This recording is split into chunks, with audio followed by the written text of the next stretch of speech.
Okay, let's get started. Just raise your glasses high. This one's sweet. Amy, I'm right behind you. No. Amy, I'm just kidding. I am right next to you on the couch. I'm not behind Okay. you. Okay, good. I just thought that was scary, possibly. Yeah. Do you remember when we were talking about this is for niche fans of the 2007 great movie Zodiac? Oh, right. The Vista, the historic Los Angeles theater today at 2 or 3 p.m. showed The Most Dangerous Game, the movie that the scary guy has the poster for in the basement. Wait, run me through this. The Vista, the beautiful theater in Los Angeles, is playing today The Most Yeah. Dangerous Game. It's already occurred. Oh, this already happened. So this happened in the past, but that is specifically what that scary man who was in the basement, he drew the poster for it, right? Yes. And Jake Gyllenhaal goes, only one person would have been able to draw that scary poster for The Most Dangerous Game. And that guy goes, well, I was the only person drawing posters back then. And then Jake Gyllenhaal goes, oh my God, so you're scary possibly. And he goes, I'm not going to dispel you of that notion. Do you remember that? That's exactly right. And I saw it on the schedule today and I was like, oh my God, the Zodiac, if he's still among us, might be sitting in there. They think they know who it is, right? I just need to look into this more as such a fan. Me too. It's such a dud at the end of it. Like, so much hype. Everyone thought about this guy, and then we Yeah. just don't even definitively know. Yeah. He pretty much, he got away with it. If you die naturally after killing a bunch of people, you get away with it. You win. You win completely. Like Jack the Ripper completely got away with it. Isn't there's going to be something coming out about Jack the Ripper? There should be. That was what I was thinking about He let last it week. rip. Oh my God, Jack the Ripper is so infamous around London streets for killing people. I thought that when I was thinking of what British stuff that the cast of OC could do, I would have absolutely loved to see them on a Jack the Ripper tour. Do you know what I Totally. mean? Could you imagine Yeah. them on that? Yeah, instead of those dorky Union Jack hats, they should have been wearing like Haunted Mansion top hats with cloaks, you know? Yes, exactly sort of what Jack the Ripper would have worn. So Jack the Ripper got away with it, you're right. Zodiac Killer, and I'm not sure. Everybody else pretty much gets caught. Yeah. John Wayne Gacy famously got caught. Yeah. I guess there are plenty of unknowns. Oh, you mean Like if we know killers. their name, they got caught, but Right. if we don't, then they are free. Right. I feel like we've talked about this, that there are more serial killers going around, but we just don't know because nobody's connecting the patterns yet. Yeah. Like they don't have like calling cards anymore. Like Right. where they put like what's kind of stuff that serial killers do? Like they put Like nail the polish. sticky bandits, like Home Alone. Sticky bandits, like they put nail polish on one of their hands. What kind of stuff do they do? Calling Give them cards. Put a moth down their throat. Totally. Haircut. Like a weird haircut that someone said if a dead body is like his hair didn't look like that before he got It'd be killed. like the Beatles mop top killer. He gives them Every victim has a Beatles haircut. or like he does because they used to do like you remember when I was a kid it would be like bowl cut. Bowl cut, yeah. The bowl cut killer. But anyway, well, yeah. I read this New Yorker article though. Seriously, I think last year they said this. They said there are more serial killers there's just as many, but we just don't know what they're doing because there's no rhyme or reason yet that people can pinpoint. Like they don't get found out until much later that there was actually a pattern between the people dying. And they choose vulnerable people that no one really looks for. Yeah. There was a major killing. I don't want to shout out where I live, but in South Pasadena, I don't live that close, so don't try to kill me. But in South Pasadena, there was a woman murdered in her home, and they don't know the culprit. Oh, And God. it wasn't her children. It no. wasn't her family trying to get money. It's an unsolved mystery. And in 5 years, if there's some sort of weird hallmark about that, you could be like, oh, the South Pasadena Oh, geez. killer. I do need to prepare a dossier whenever I watch Dateline with my parents. It's kind of like when we don't know what to do, that we throw on a Dateline, and I need to prepare my files. God forbid anything should happen to me. I want pre-approved pics, vids, Of what you're gonna, info. of what to release to the press. Yeah, because people can't be trusted. Right. Co-host of Turtle Time. Oh God, they'll have so many clips to go by. Yeah, but you don't have to tell me what you want, but if you They do, could use our photo shoot. I'd be okay with that. really? Do you? Okay, I mean, if you want, if I don't mind being the liaison. Well, you can tell your parents. Obviously, they should know what to use. But if you need someone to help out with the materials, I would love to. Best Like, of Turtle she Time was clips. the life of the party. Yeah, she was so fun, and then it would cut to a clip of us laughing on Turtle Time, right? Everyone would be so sad. They'd be like, look at that vibrant show. It would, right. It'd be like, whoa, yeah. So, well, you should do that. I think about that all the time, actually. You do? What's going to be like left? Huck Finn watching, or is that Tom Sawyer? I get them mixed up, as you know. Huckleberry was so silly. He was up on the roof when people thought he was dead watching his own funeral. And he said, I forget what exactly he says, but yeah, he's able to watch them sort of. The rumors of my death have been greatly exaggerated. Right, which is where Mark Twain famously, he started to say that all the time because he wrote that for the Huckleberry Finn funeral. So Cute. So yeah. So anyway, but what will be left of us when we die is an interesting thing. To Al think Pacino about. said nothing. He doesn't want anything. No, he said that he almost died. Like he went asunder for a second and he saw nothing. There was nothing. Oh my God. Black. Well, no offense to him, Sonny Boy. But I will counter that with all the people that said I saw the coolest shit in my life. You know what I mean? I'm not Yeah. letting one person who said I just saw Black Death Yeah.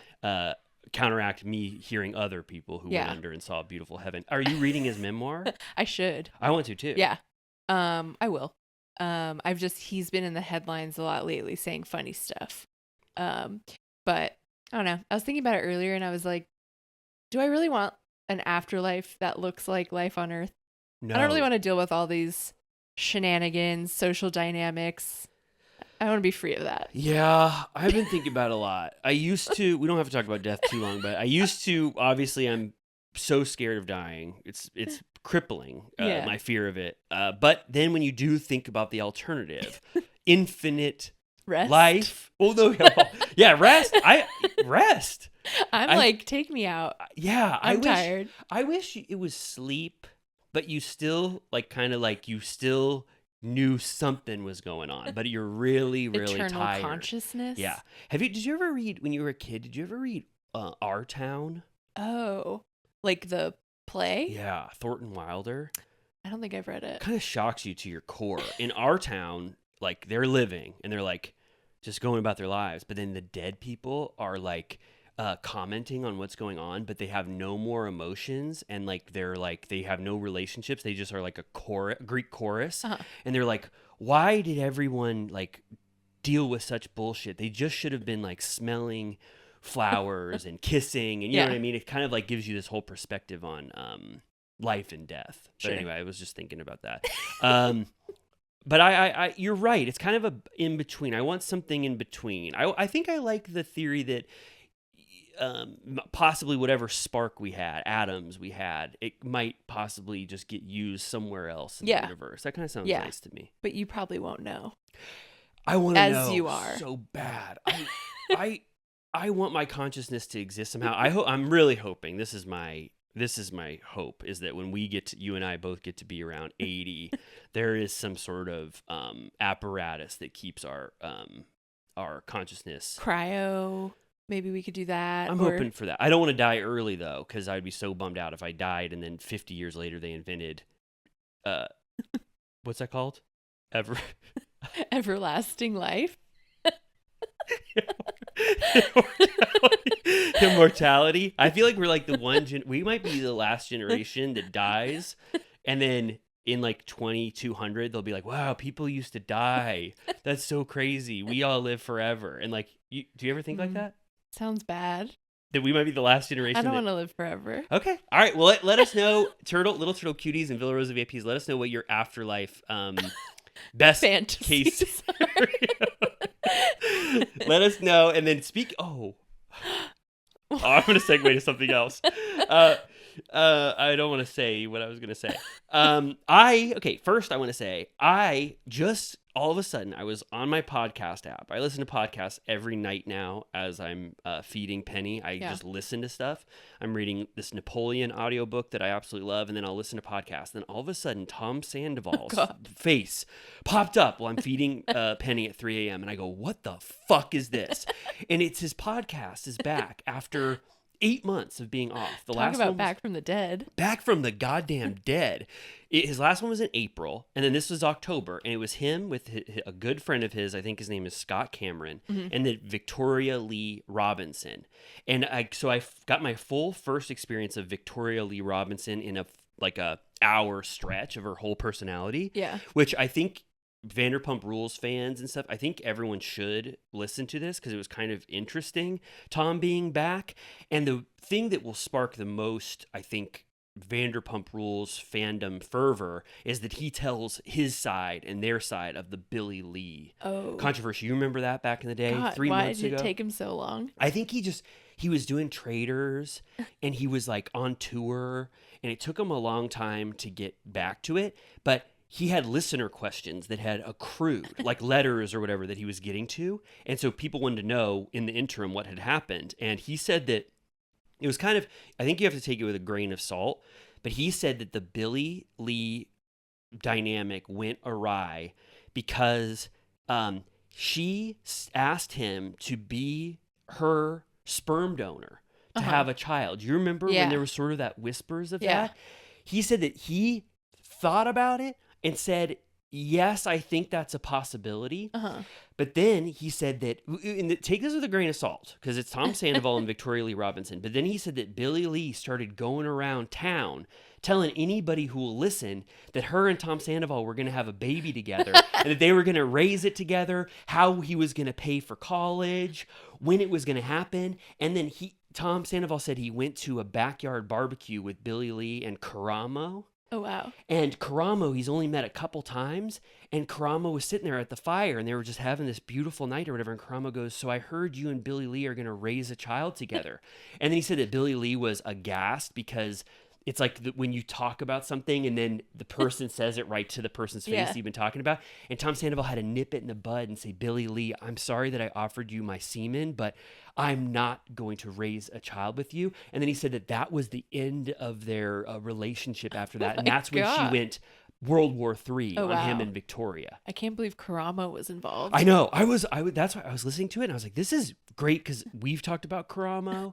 I remember when a year ago he hosted the worst panel at BravoCon that we've ever seen. Yeah, it was lackluster. We both agreed. I think I remember that. It was a high pressure environment. I will say that. It was the first big one of the day, the whole weekend, and everyone was ready to throw tomatoes at Tom. So it needed real command and knowledge that he did not have. He was a little too positive and breezy, where we needed, like, if we would have had like a Jeff Lewis, or someone that was willing to go deep. That would have been such a better panel. They picked the wrong host for that kind of subject matter. But anyway, it was interesting to get to the bottom of that. I got a good glimpse into what's going on with Victoria and Tom's relationship. I think if you're curious about what Victoria is like and you've only heard the headlines, I would listen to it just to be like, oh, this is what's going on there. And then also they told a story about going to see Limp Bizkit together.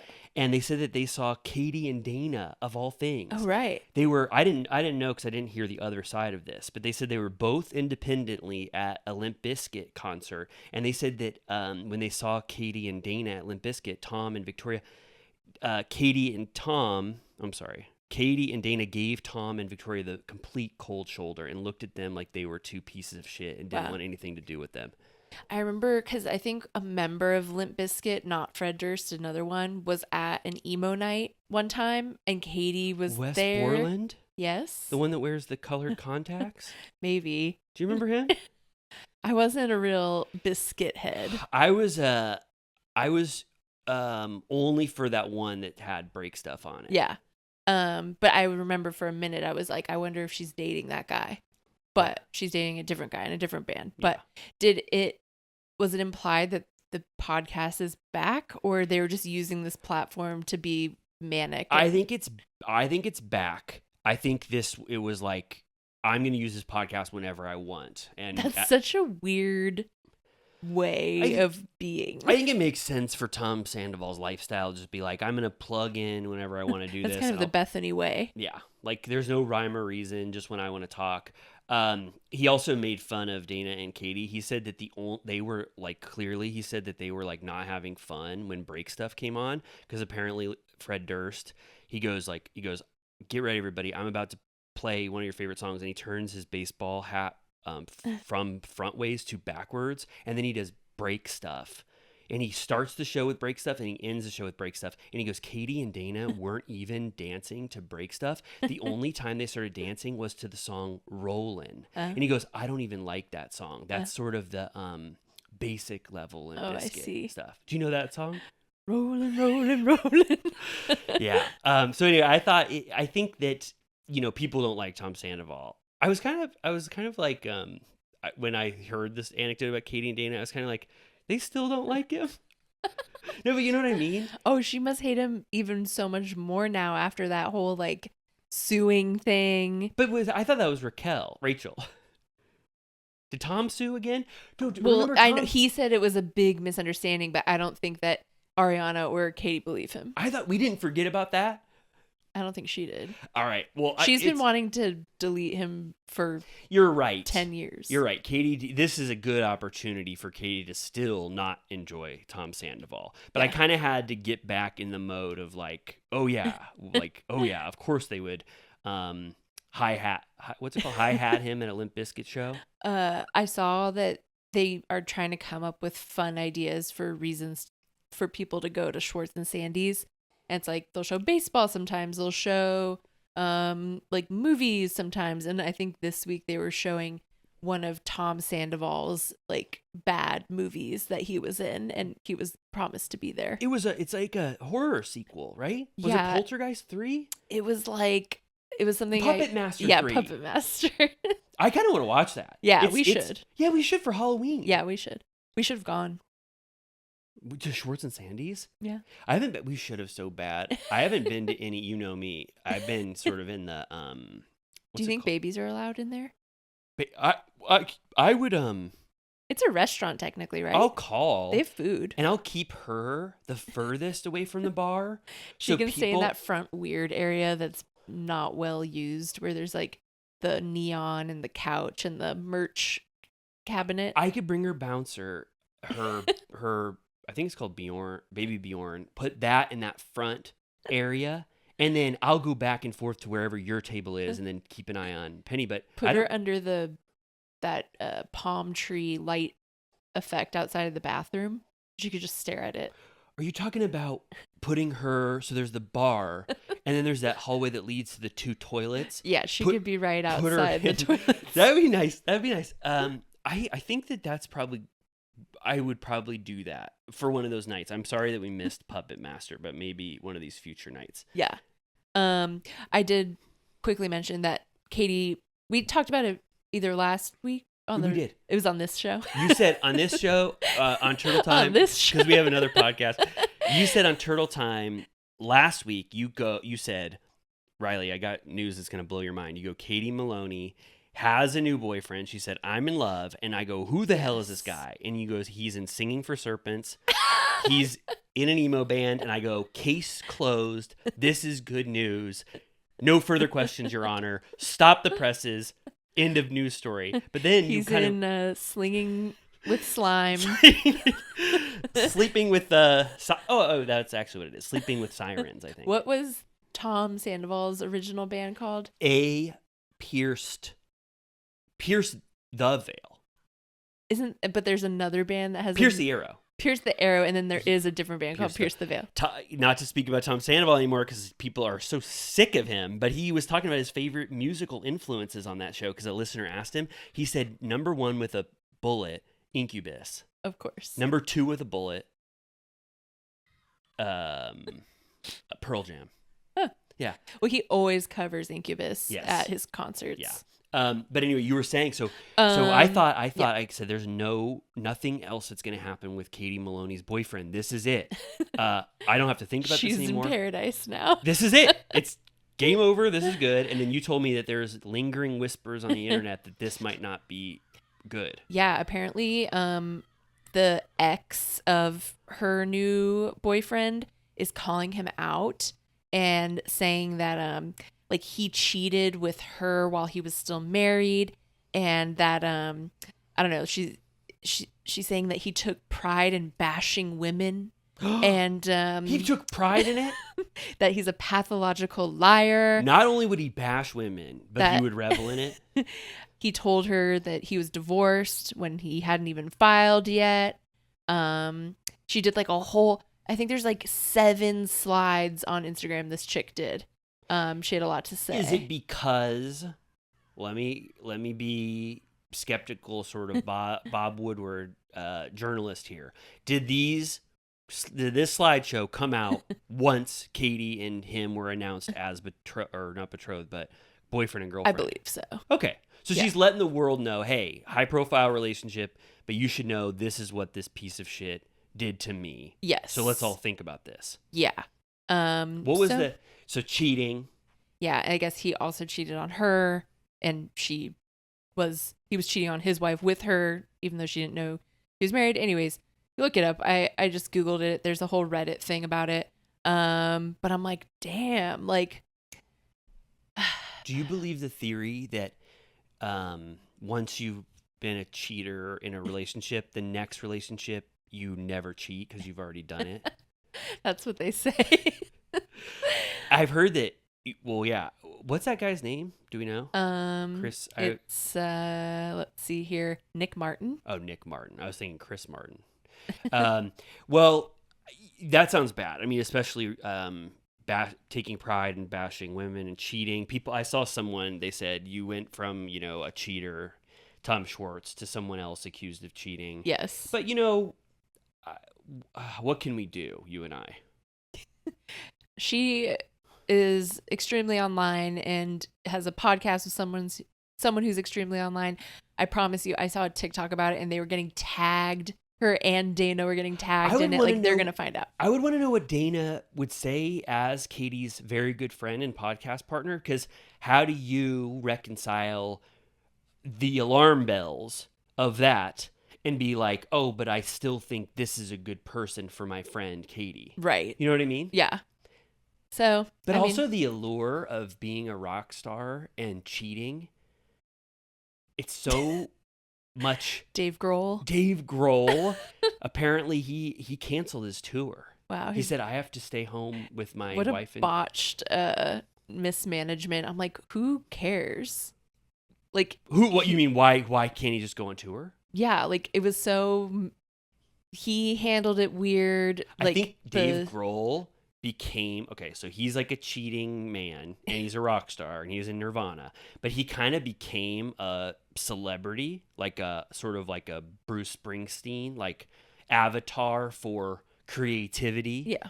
So then he was beloved and a nice guy, supposedly. Yeah, I mean, I never thought he was nice. It was like the John Mulaney thing where everyone was like, oh, he loved his wife. What the hell? And I'm like, he's a comedian. Yeah. Yeah, John Mulaney peeled back the mask quickly on everybody. I'm like, he was a cokehead comedian. He goes, I'm evil. He goes, this whole thing is a shtick, and I don't. Did he cheat? No, he was just doing drugs. The divorce and the getting with Olivia Munn happened. Oh. There's a bit of a scramble on what the dates were. Okay, yeah. Well, I just, I don't revere any of these fucking people, and I don't look for my morality cues from anyone. Yeah. At all. And so Dave Grohl but I don't. But as a lover of Vanderpump Rules, I don't want Katie to be with a cheater. But maybe on he's one reformed. hand, if the show were to continue, I would like to see the fallout of her dating some psycho cheater rocker. Do you think he's a psycho? by this girl's words, he is. What if he was dating Connor Oberst? Oh, God. Would you like that? I would tell her no. Really? Why? I think he's been in a bad place my whole adult life. Yeah, he's having a little bit of trouble now, but I don't think he's a cheater. I would just think it was so. God forbid. I think it'd be so cool. Well, not cool, I guess.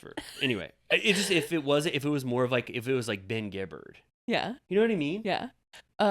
Was Zooey Deschanel with him? Yeah, but Yeah. unfortunately. Now she's with the property brother. Yeah. Also, Jimmy just texted us a headline that says Rachel Levis's publicist takes over her podcast. No. Oh my God. Wow, I'm looking at it too. Rachel Levis's publicist takes over her podcast. Her podcast is officially done, and they have a new owner for it, Juliet Harris. Juliet has gone completely rogue. She took command of the control center and will be releasing episodes on behalf of Rachel for the rest of its duration. It says she's going to be guest hosting a series about all things pop culture. Wow, you can't do that. You have to read. She slid right in. You know what? I see it. She removed Rachel, and now it says Juliet Harris is completely going rogue. Wow. And now it's going to be about people who have gone rogue in the past, like Dave Grohl, John Mulaney. Wow, she's going to be sharing some interesting thoughts on recent VPR news and digging into headlines involving Ellen DeGeneres and Diddy. Wow. Sounds like our podcast. That is just like us. Karamo. We have to watch out. Nick Martin. That is it. Wow, that was good. We didn't have that as the news, but good luck to that podcast. That's insane. That's wild. So that's all the news I had before I have to get, we have a sad moment that we have to do before. Yeah. Do you want to do it now? Sure. We unfortunately heard the news today that Michael Kelcourse, Patricia Ashul's butler, has passed away. I know. I was very sad to see that. Yeah. Southern Charm fans will remember Michael. He was one of the best butlers I've ever seen in my life, and a true spark throughout the entire run of Southern Charm. Patricia and Whitney loved him so much. He would go around the house. He would help with the dogs, and he made Patricia the best martini she's ever had in her life. I need to buy that ice bag that he would always use. That I looked it up. Canvas ice bag. I looked it up right before we got on mic. It's called a Lewis ice bag. Bravo has the scenes. They've compiled the scenes of how to make Michael's famous martini. And do you remember last season after Michael was already in Sarasota, they FaceTimed him because the new butler couldn't make a martini worth shit. Yeah. So they had to FaceTime Michael, and Michael told the directions to them over FaceTime, and Whitney drank, and he goes, "You are a true artist, Michael." Oh my God, I love him. So Patricia has been she's memorializing Michael all week, I think, on TikTok and Instagram. But we just want to say, Turtle Time is thinking of Michael and sending condolences to everyone that he loved in the Southern Charm family. He's one of the great Bravo personalities of all time. Yeah. Yes. And he was so remarkable, and he was almost like an appearance in every season of Southern Charm up until he got sick and everything. So yeah. He seemed like a wonderful person, and we're very sad for everyone. Yeah, love him. I also on Bravo leaking into other parts of life, I saw the Palme d'Or winning Honora last week, and there's a scene where, because the lead character is a stripper, and there's a scene when she's dancing and they needle drop Erica Jane. That is so... I saw that. I saw Erica Jane post it, and she goes, "My song is in a Palme d'Or Palme d'Or winner." Does that mean she could win an Oscar if the soundtrack won? Absolutely. So did you do what? I didn't hear what song it was. It was Not like, Expensive to Be drippy, Me. drip, drip, drip, drip, drip, drip, drip. That is so awesome. I didn't know it was her when I saw the movie. I remember I can picture the scene, but you sent it to me and I was like, oh, I didn't know that was an Erica Jane song. I wonder if Sean Baker is a Bravo head, or if the music supervisor who was on it had to have been to choose that song. I mean, it's a good pull. Like, Erica Jane music is perfect for a stripper. I love when culture like that intersects with the Bravo universe, and Erica Jane gets to say, "I contributed to a film that won the Palme d'Or." Yeah. I was watching a Kathy Griffin TikTok, and she said that her and Sia visited Paris Hilton rehearsing in her studio, and that Erica Jane's guy, what's his name? Is Mikey? it Mikey or Mickey? Might be Mikey. Mickey? He was running the steps Wow. with Paris, which I remember from her show, but also Erica's show. He's like the king of the Yeah. He is so much of a presence in Bet It All on Blonde, Yeah. the Erica Jane special, and I loved that special. That was Yeah. like one of the best things on Bravo I've seen in a long time. I feel like it was underrated. He's like the main cast member on Yeah. that show, trying to get Erica to pull off that Vegas show. Yeah, I like stuff like that. I feel like there wasn't too much to chew on necessarily. Like they tried to make an arc where like they weren't sure if it was gonna work, or like she had the energy to do it, if she could pull it off. She was so tired. Yeah. She goes, "I'm tired, Mickey." And he cries. He's like, "We have to do it." He cried. But they got into the sort of, why she was so sleepy was because of some of the Tom. Right. What's Tom's last name? Gerard. Yeah, I still regret not going to that Vegas show, I gotta say, because it was not expensive. So anything else? Because I hit everything I wanted to say. Tom Sandoval podcast. Was that it? I think so. Wow. I hate Should to we- end news early. I feel so bad. Only 30 Early. minutes. We usually just talk about like Frankenstein for an hour. But yeah, I do want to ask before, were we going to move to Potomac? Sure. Okay, well, before we get into that, how was it, Nora? Because you only said I like that Erica Jane song, but how was that film? I liked it. I generally like Sean Baker movies. I haven't seen Tangerine, but the other ones I like. Okay. Red Rocket, Florida Project. It was good. I think it could have been a little shorter. Oof. I Is it like- think it was 220, Ooh, which is 220. the new average, I guess. Like every Right. single movie I see is 220. What do you think's going on with that? I don't know. People just don't want to Make an hour and trim. like no one wants to make an hour and 30 movie. Yeah, like even hour 45. And then I saw that Andrew Garfield Florence Pugh movie, and that was an hour 45, and it felt short, like Whoa. too short. Whoa. I think we've talked about this, but an hour 45, hour 50. An hour 50 is Yeah. like a great runtime. Yeah. You get that little bit of that 20 minutes extra for filler over the 130 mark. Yeah, yeah. So Honora, I really liked it, but it's kind of like almost like multiple movies in one. Like it sort of has like 3 eras, and I feel like the middle could have been chop a little bit, but I really enjoyed it. I think there's gonna be Oscar noms. Wow. They'll probably just because they'll want to be like, look at us, like, fuck you, France. We also consider this a good movie. Yeah. You know what I mean? Yeah. You know how the Oscars are like that? They're like, I feel like that's always a good indicator, the Palme d'Or to Oscar pipeline. oh, yeah. They really respect what goes on at Cannes Film Festival. But yeah, she does not get set on fire in this movie, which she has in 2 other movies. She is the person that gets lit on fire in Once Upon a Time in Hollywood? Yeah. No way. Yeah. That's that actor? Yep. The Charlie Manson murderer? Yep. And then what's the other film that she gets on fire in? Spoiler, Scream 5. Scream 5. That same actor gets lit on fire by the killer of Scream? I don't want to spoil it. If you want to wait a minute, 3, 2, 1. She's the killer. Oh. So, okay. All right. Well, I won't spoil it anymore. That's amazing. Okay. Well, good. Thank you for spotlighting that movie and letting me know that I might see it someday. Yeah. I'm trying to think if I've seen anything else, but it doesn't matter. More to come. Oscar season is nigh.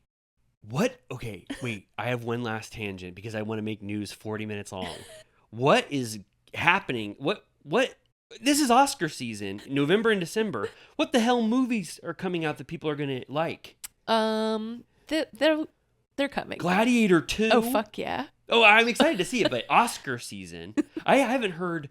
Like, this is every good filmmaker is taking the year off because every good filmmaker made a mid movie last year. Martin Scorsese, Paul Thomas Anderson isn't due. Quentin Tarantino isn't due. Who are the other good filmmakers? Well, Venom Till Death Do They Part is coming out. Venom 3, I know that was going to get, that was sort of going to sweep during Oscar season. Conclave. like we were saying. Conclave it looks exactly like a film that the Oscars are going to enjoy. I'm excited for A Real Pain. What's that? It's the Jesse Eisenberg Kieran movie Culkin. that looks right up my alley personally. I'm looking at my AMC app. All right, well, we'll get back to you on these Oscar films. I think it looks a little rough this year. Slim Bleak pickings, Street. but we'll find out. Okay, so I think, we both watched Potomac. We're trying to spotlight Real Housewives of Potomac. We did such a horrible, shitty job of talking about Potomac last year. You and I were like, I would give us an F. We talked about the first 2 episodes. We completely fell off, and it looks like some wild stuff happened. And I loved this episode of Potomac, but not in a way where nothing makes me say, Amy, let's talk about this for an hour and dissect the shit out of it. No. It's just fun to put on and enjoy this cast, and everyone is funny. Yeah. Everyone is giving the proper amount of insulting each other, but not taking it too far. Yeah. Nobody's really faking conflict, which seems like that is going on, like on RHONY and everything. This, I don't know. It was very refreshing, I would say. I agree. It's just fun and like pretty light for the most part. I also like that Ashley very much is still drinking Corona lights. I love that too. At the gala, she was like running around with a Corona. I was like, absolutely. So we had it. Yeah. So we had it to be continued. We knew that they were going to have to pick up on this because I've never seen anything like this. Mia, Jazzy, is that how you say it? Jazzy? Yeah, I think so. Mia, Jazzy, and Stacy show up at 8:04 p.m. to go to the G&A event. And Giselle goes, absolutely fucking not. William, get over here and kick them out right now. And then you watch Stacy's horrified face. And then it said, to be continued. We pick up right after, and I thought that was great. I was like, whoa, we are in this like huge moment. Yeah. And they look to Ashley after Giselle's kicking them out. And they go, Ashley, we're here to support you all for G&A. We love this fundraiser. You said to get here at 8. It's 8:04. What the fuck happened? And Ashley goes, that's not 8 p.m. That's 4 minutes past. And then Jazzy goes, it's 0:12. She goes, it's 20:03 military time. That's right when we showed up. Please don't let this happen. And Ashley is just in solidarity with Giselle kicking them out. Yeah. It's giving elbowing out the new girls to me. It really was like fuck you all. You don't get to be a part of my event. Yeah. And then I thought this was shocking. So Stacy is not used to this kind of shit. She's like, this doesn't happen in any of the parties she's ever been to, I'm sure. She's QVC. embarrassed and offended. She's like, I'm shaking. Yeah. Like I can't believe I was treated like this. This has probably never happened to her in her life.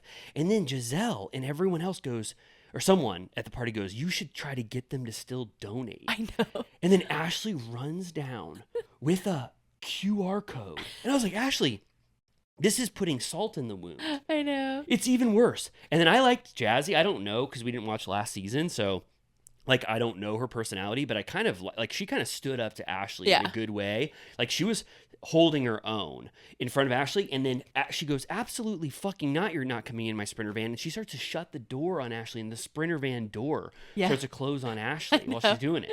I know. They get into a debate later about what she thought would happen when she pressed that button. Like, she's like, did you think you were going to smush me with the door? Like, We find out that it didn't hurt that bad. Yeah. She's like, I tested it myself and it wasn't that bad. Yeah.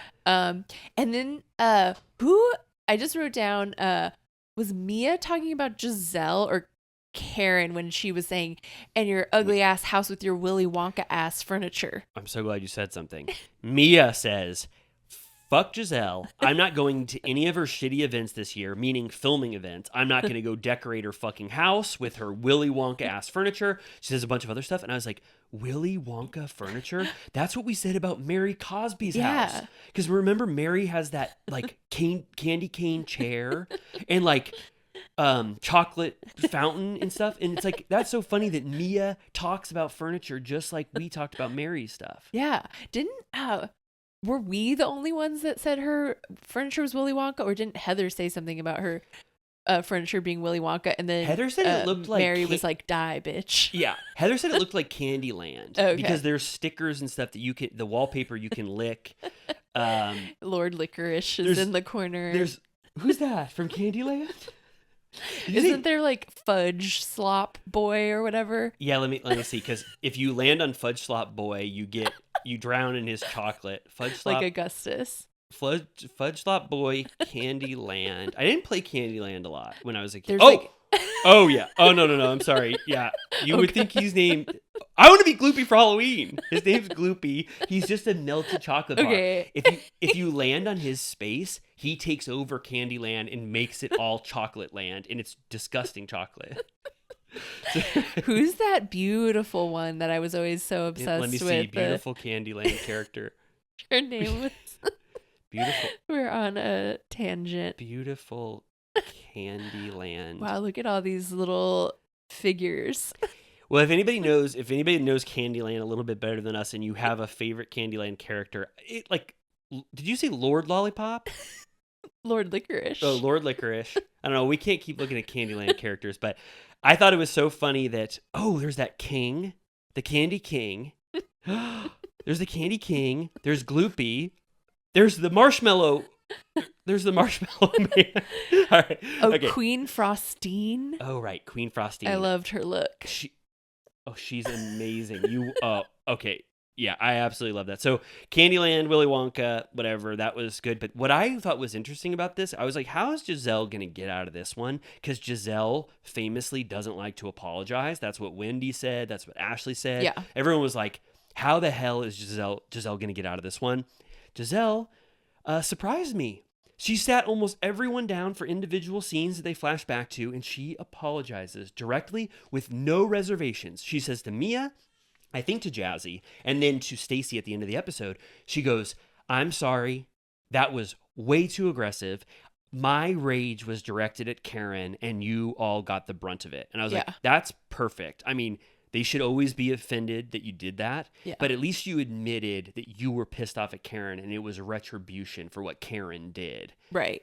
Yeah, and everyone was pretty down to move forward, actually. They were Yeah, like, okay, fine. She got out of it a little faster, but I think because people were shocked that Giselle had the wherewithal to give them that full-hearted apology, which I haven't seen very often either from Giselle, she doubles down. Yeah. You know, she doesn't mind being left with, a mess that she creates. But I think that because she did her full due diligence, everyone was like, damn, Giselle wants out of this one. Right. And I'll accept it. But Stacey, I'm sure, will always think about Giselle a little differently. But, I think she accepted the apology. Right. Overall. Yeah. I feel like the major throwdown in this episode was around Ashley's bunions. Yes. I loved that. So they all go to Stacey's house. Stacey's killing it. Stacey has a lot of scenes. Yeah. Like they're all having champagne. Ashley comes over and then they're all talking about what was wrong, about slamming the door or whatever.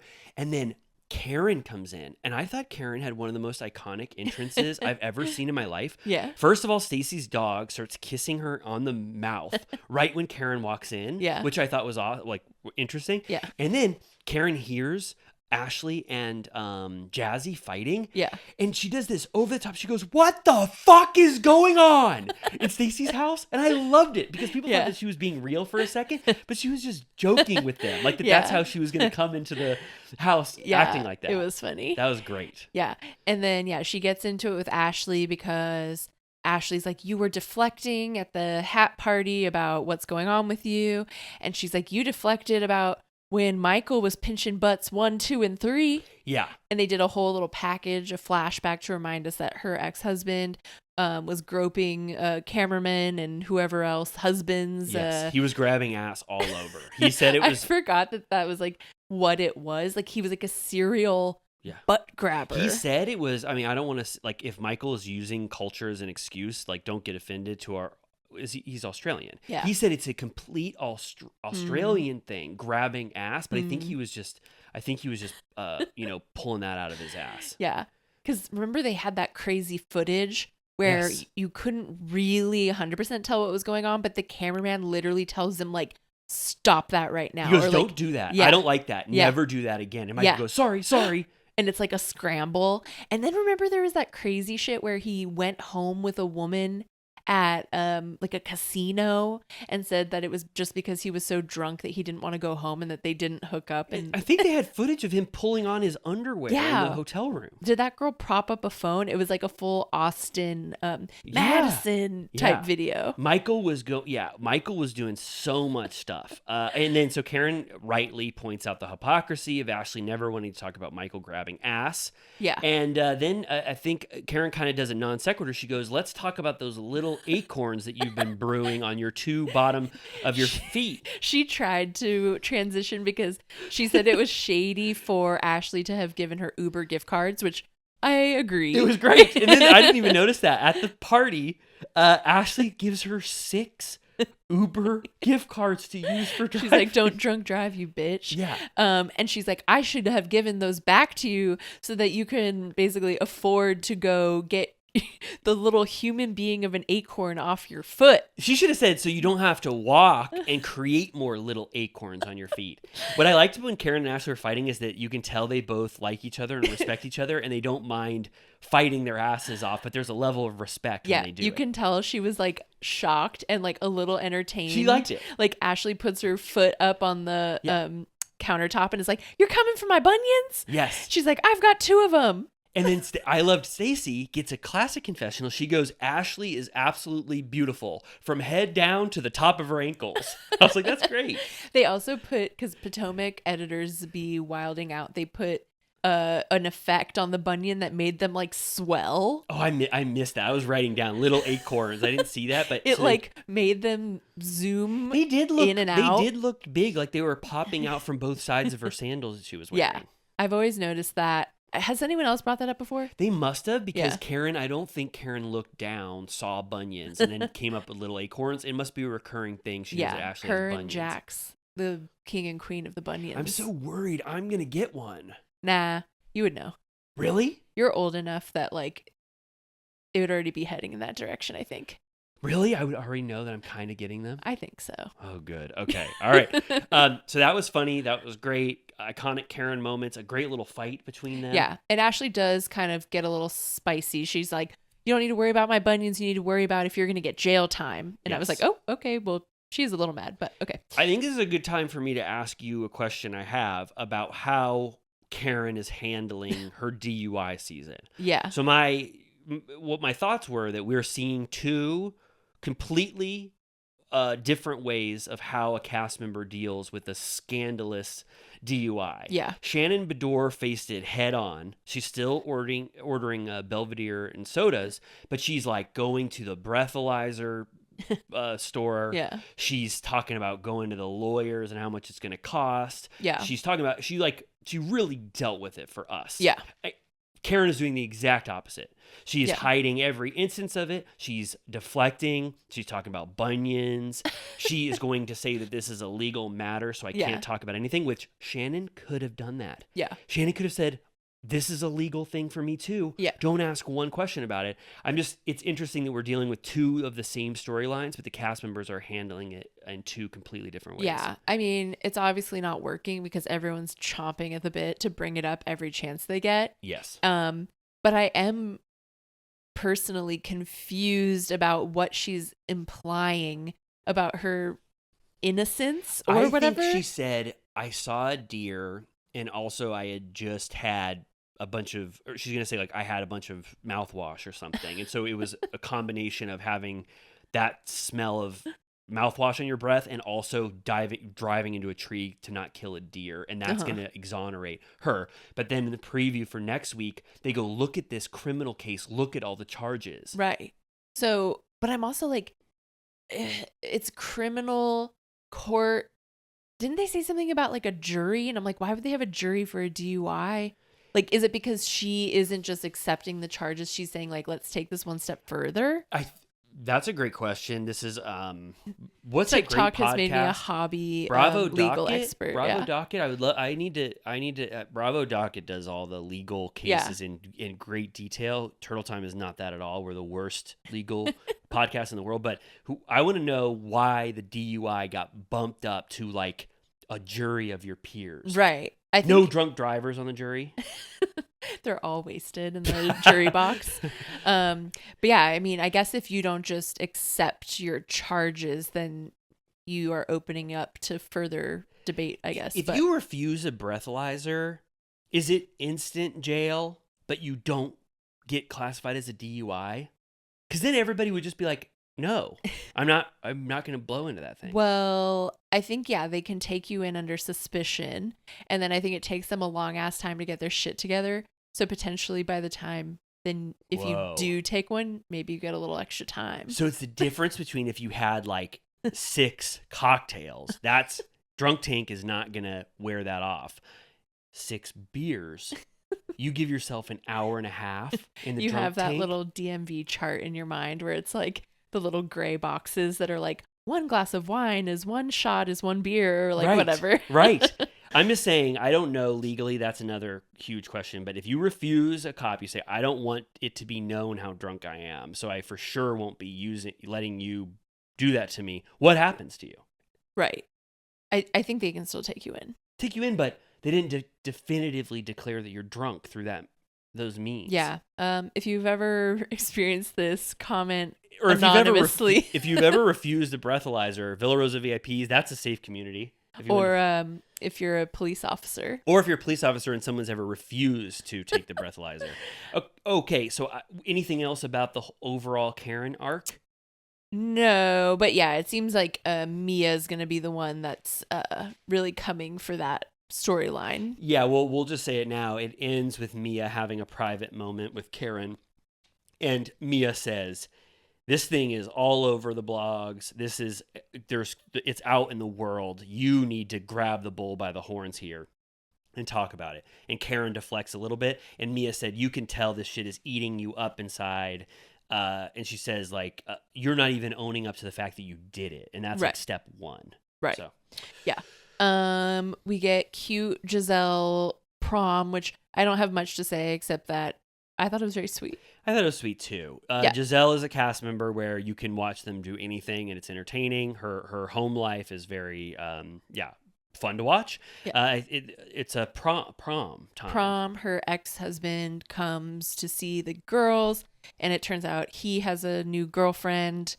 Whatever. They've been apart for so long now that it's not that exciting. But Then I was like, let me watch this with my full eyes now. Ink came onto the screen for the first time. yep. I liked him. He seems kind of normal. They get a staycation Airbnb rental so that they don't run into Gordon in the hallways. Because Gordon, unfortunately, they'll be watching a scary movie or something, and then they'll hear knock, knock, knock, and Gordon will go, I have a hangnail. And I need my mug. did I leave my mug in here? And everybody gets completely scared. Mia said it's the scariest shit I've ever heard. Gordon will come down the hallway at all hours of the night trying to get either his coffee mug back or try to get an elusive hangnail cut from her. So she goes, this is where Ink and I go if we want to have a little bit of, what's that called? Alone time. Alone time. Yeah, we're reminded that they were high school sweethearts. They show a prom pic of them from a million years ago. And then Jacqueline comes by with her Pee-pee. ex PP. And it's revealed that Ink used to hit on her too. So Jacqueline gives us a huge update. She goes, once Mia and Ink were not doing good anymore, Ink used to hit me up and say, Yeah. Jacqueline, would you ever want to go Leave to that dinner? PP behind. Leave PP behind and go to a restaurant with me. And she goes, I was not going to get into that situation with Ink, but you know that is going to have to come up at some point this season because Yeah. she said it as a confessional. That means it's out. I did like the explanation for why PP was called PP. Ink goes, so I just heard that your name is PP. And Jacqueline goes, that's an inside joke. He's my parental partner because they're boyfriend and girlfriend. They had a child. They're no longer dating. So I call him PP for parental partner. But she goes, but also because he has a big PP. And then I loved when PP, he goes, I think I'd like another shot. And then it makes everybody laugh because she just talked about his big penis. His PP. Yeah. Okay, we got to touch on Stacy at the gym where we finally get to meet TJ, her friend, which I'm just like, what is going on here? Okay, so it started out much more awkward than I ever thought it would be. Yeah. My impression, my assumption was that TJ would have this, they would have this worked out in their relationship. Yeah. And he would be like, I'm a Christian. I love having sexual teasing humor with you, but you know my morality. We're not going to have sex until we get married, but that's coming up soon. We're both, this is what we want to be. Instead, it's like they're talking about it still every minute. They haven't fully defined it. And I thought TJ was really awkward with Stacy. She goes to hug him in sort of a hug that's like a 7 out of 10 on a intimate hug, and he backs away completely from her, like kind of steps away, like he doesn't want that. He goes, look at what kind of hugs I'm getting from Stacy. He has to stop the hug and go hug the trainer guy. Yeah. But yeah, so they clarify that he's not a virgin. He's had partners in the past, but moving forward only wants to have sex with someone who is his wife. Well, but also though, there's a couple other things. I watched this scene a couple times. After they did this kind of sexual workout where she was deadlifting stuff, and it looks like they would be getting horny from it. Stacy comes over to him and she says something about balls. Why do they make us lift balls? And he goes, some sexual joke. And then she goes, speaking of balls. And he goes, I'm not sleeping with you, man. I'm just not going to do it. And then Stacy goes, oh, God. She goes, you don't need to say it like that. She goes, just tell me what I want to hear. How much do you want to sleep with me? Yeah. And he goes, on a scale of 1 to 10, right. The letter K, 0. I was like, what the hell are you talking about? Confused at that point.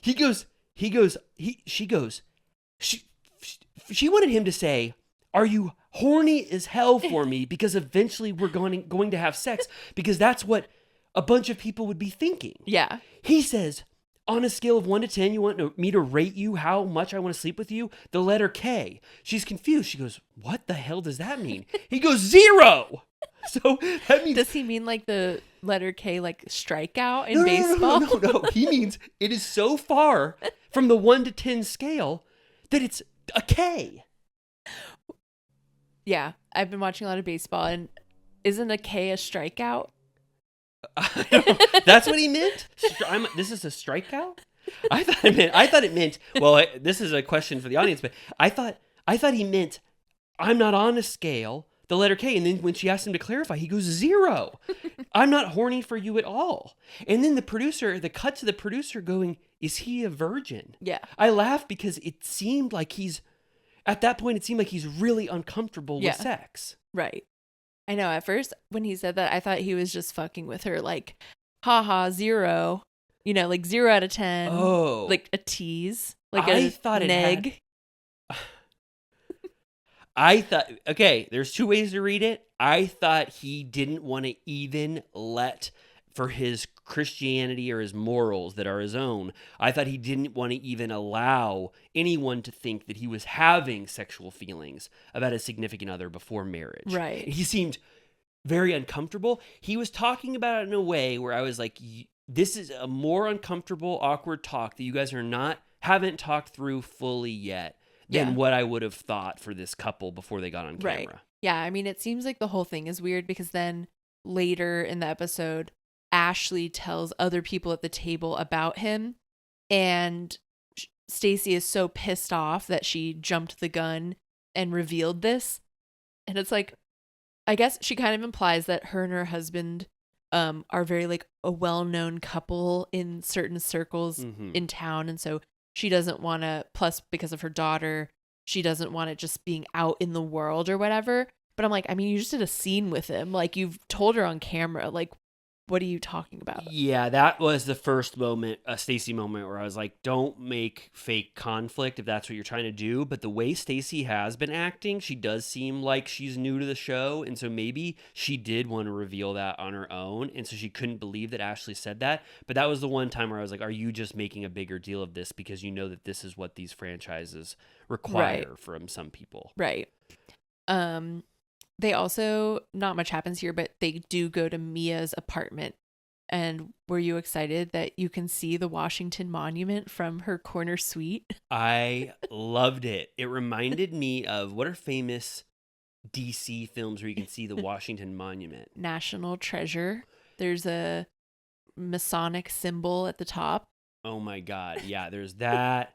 I was thinking of Departed, but that's not. That's that golden Boston building where right. the rat walks across. Yeah, Probably in All the President's Men. probably. Yeah. JFK.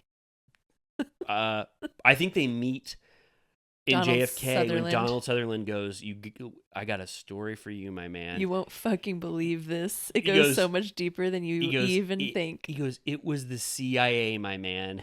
They hated that JFK was going to stop Vietnam. They wanted the money train rolling from Vietnam. And JFK, or what's his name? Oh gosh. Kevin Costner, his Yeah. eyes start rolling back in his head. He goes, will you testify to that? And he goes, you fucking wish. are you fucking kidding me? The CIA would kill me in 2 seconds if I told anyone He's else like, I'm this." already gone. Boom! And then you watch his trench coat. He just completely disappears next to... I love that scene in that film. Yeah. Okay. Well, a stray moment that I liked. I didn't like it. I think it's interesting to talk about. When they go to Lake Norman, Yes. Stacy, they go, where the hell is Stacy? And Mia goes, guys, I'm sorry to tell you this. Stacy is Oh, driving. right. She goes, she doesn't fly in the month of May because her mother's brother had an aviation accident in the month of May. So in solidarity for the rest of her life, she will never fly in May. And everyone goes, oh my God, I can't believe that. That was wild. Yeah, it was in the way they tossed that off. I was like, I could have spent 5 minutes hearing about this aviation accident and what happened. I mean, my fear of flying, obviously, Yeah. Yeah. made me think about that a lot more, I Yeah. think, than the average person. But The word aviation made me feel like it was some sort of fancy free flying, not like a commercial it flight. sounded experimental to me. I didn't want to make light of it, but it sounded like almost like Wright Brothers level. He was doing like loop-de-loos. So horrible. I thought the same thing. I'm only laughing because it's so ill taste, but I thought the same thing. Aviation accident. I think most people would have said plane crash, Right. like like a huge. Yeah. But then aviation accident made me think, yeah, experimental. So that's the only reason why I would even, Yeah. make a light of that. I watched a terrible TikTok. It was very upsetting of like at an air show, Oh my God. like it was like they were trying to do Top Gun tricks and it went south. And Really? the announcer had to be like, we're working on figuring this out. No. Like, But people saw what happened in the I sky. mean, it was bad. And I was like, that's a bad day for everyone involved. Oh my God, that is horrible. Well, TikTok really like, I'll watch a video of like a cat like rolling around and it's the cutest thing you've ever seen. Then I'll watch like the saddest thing I've ever seen in my life. I'll be sobbing. Then like 10 seconds later, I'll be laughing. Like Jimmy will walk by and the glow on my face, I'm like laughing and crying. Like every 25 seconds, something different. It's like not Wow. right. so they balance you out a little bit, right? They give you that sad thing, and then they Uppers and downers. Yeah. Okay. Well, that's all the things I had to say about Potomac. Anything else that Yeah. we missed? I feel like we got the meat of it at least. Yeah. I mean, it was kind of weird the way that they had them on their way to the trip at the very last minute, Yes. Yeah, that's they usually do the like half episode is something else and then half of it is the trip. I think that they wanted to tease this trip as a Yeah. cliffhanger so we'd get really excited. And then they end with that Mia and Karen conversation saying, "You can't hide this much longer, Karen." And Karen goes, "I'm going to hide it, forever." And then they go hours later and then the cliffhanger says like, "Oh, Karen's going to get completely pissed and they're going to Yeah. fight about this at Lake Norman." Yeah. It's also going to be Wendy's 40th Mhm. birthday, which will be wild. I'm liking Wendy a lot more. Now that I have to watch and think about Potomac, I'm like, she's killing it. I mean, she's doing a really good job. Now that she's sort of like an OG, and I think she's more comfortable in her spot as a top 5 cast member. And so far, she hasn't done anything that's even close to, offended my sensibilities. Yeah. They imply that there's some family drama. Like, I forgot she has an intense mom, Yes. like a borderline Mama Joyce figure. And her mom and her husband's mom have beef. Yes. So there's more to come on that. And I don't know if you noticed this, a little callback to last week's episode. That mom knew that her daughter didn't get that branzino fish that we talked about. And so she was saving a huge branzino fish for Wendy to have. Did you see that? That looked gnarly. Yeah. So I thought that was an amazing callback. And the fact that she wanted to make sure that Wendy had that branzino from last week was fun. She's like, this has actually been in here your whole life. Yeah. Okay. Speaking of the opposite of fun, we have to talk about RHONY. We have to talk about it. I have to say, I think I like this episode maybe 1 degree or on a scale of 1 to 10. If the first 2 episodes were 3 out of 10s, this was a 4 out of 10.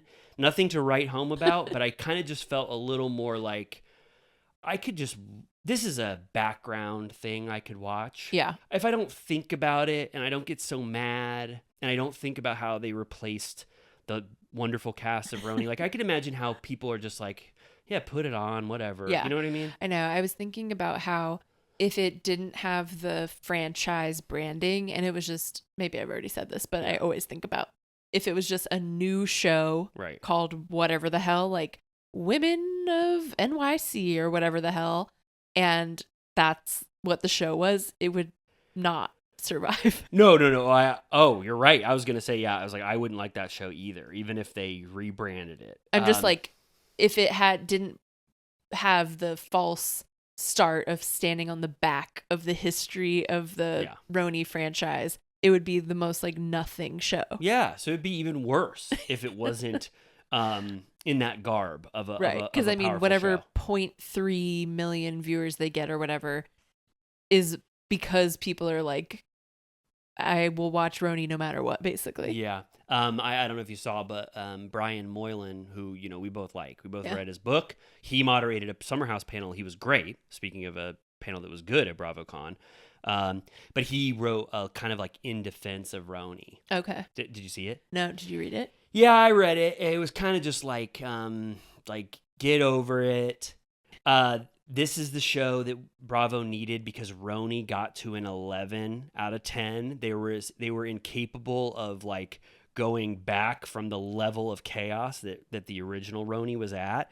It was just not sustainable. Yeah. So they had to go back, and he said, this reminds me of a more quaint time of Bravo when Bethany and Luann were arguing about calling Luann by her first name, like more small scale drama or whatever. He didn't really defend it in a great way. I was kind of like, every point you could refute very easily, but it's kind of just like, get over the old RHONY. This is like lowercase d drama, and it's good enough. That was kind of the main case. And then the only counter to that I would say is that like that first season of RHONY, despite what they were arguing about, all of those cast members were 10 times they were entertaining, simmering no matter with what.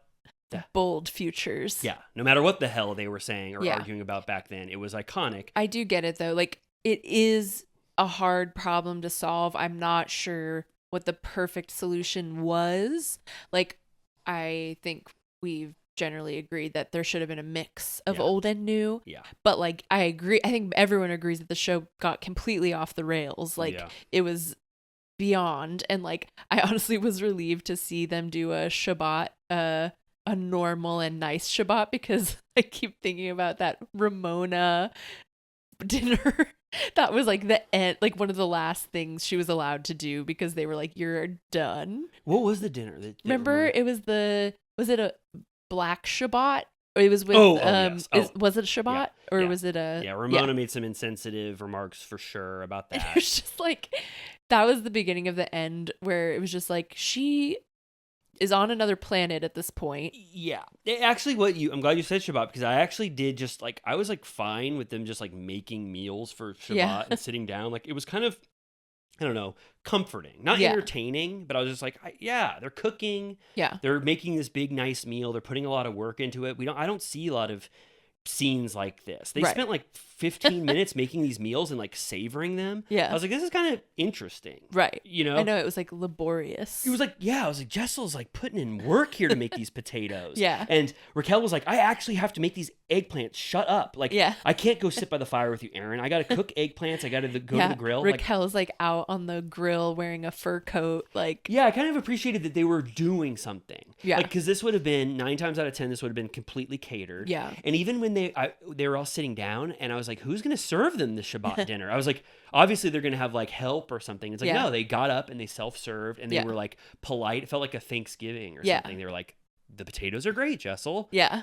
But you know, then though you could say the sort of shitty aspects of RHONY are also present at the Shabbat dinner. Yes. So they have. Well, I don't want to skip ahead. I'll Yeah. get to that point. Yeah. The first note I have is that I'm just gonna call her Becky always. Rebecca Minkoff. I know it's too hard. I like calling her Becky. Okay. She says it's revealed that she's still breastfeeding. I don't know exactly how old her baby is, but she said that her last kid she breastfed till they were 3. Yeah. Which is something. She wants them to be able to say, "Mommy, I no longer want to partake food from your breast." It's never gonna happen. Well, I think the 3-year-old got to that point. He said, "No more milk. No more. But she said in the beginning of the episode that when she needed to express her breast, that her and her husband were out and about and that he sucked on her tit Yeah. to clear the way. And she's now told multiple body horror type stories. Yeah. So I guess that's like, if we can get anything out of her, it's that like her diva cut popped out and there was blood everywhere. Yeah. Her husband sucked her tit. I think there was like maybe even more. Like, she said he spit it out, but I don't believe it. you think he was like nom nom? I mean, Becky Minkoff, say what you will, but I'll take these little glimpses of whatever the hell she's bringing. They're not so remarkably better than her. Yeah, You know? yeah. Well, I want to say my overall the arc of this episode is what the hell is going on with Bren. I don't know Bren. I can't get a grasp on her. No one can. She's a complete mystery. She's kind of unraveling. She's no one knows what Bryn will think or say about anything. I think the internet, Megan said that people are like starting to get over Bryn. I think you and I were pretty emphatic that Bryn was not the most enjoyable to watch last season.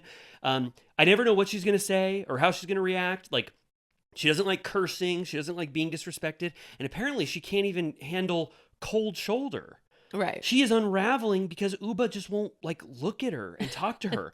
And by the end of she wants to leave multiple times, quit this trip because Uba is just not specifically like looking at her and talking to her. Right. That is like the most low level conflict you could ever have with someone. Uba just doesn't want to talk to you. Right.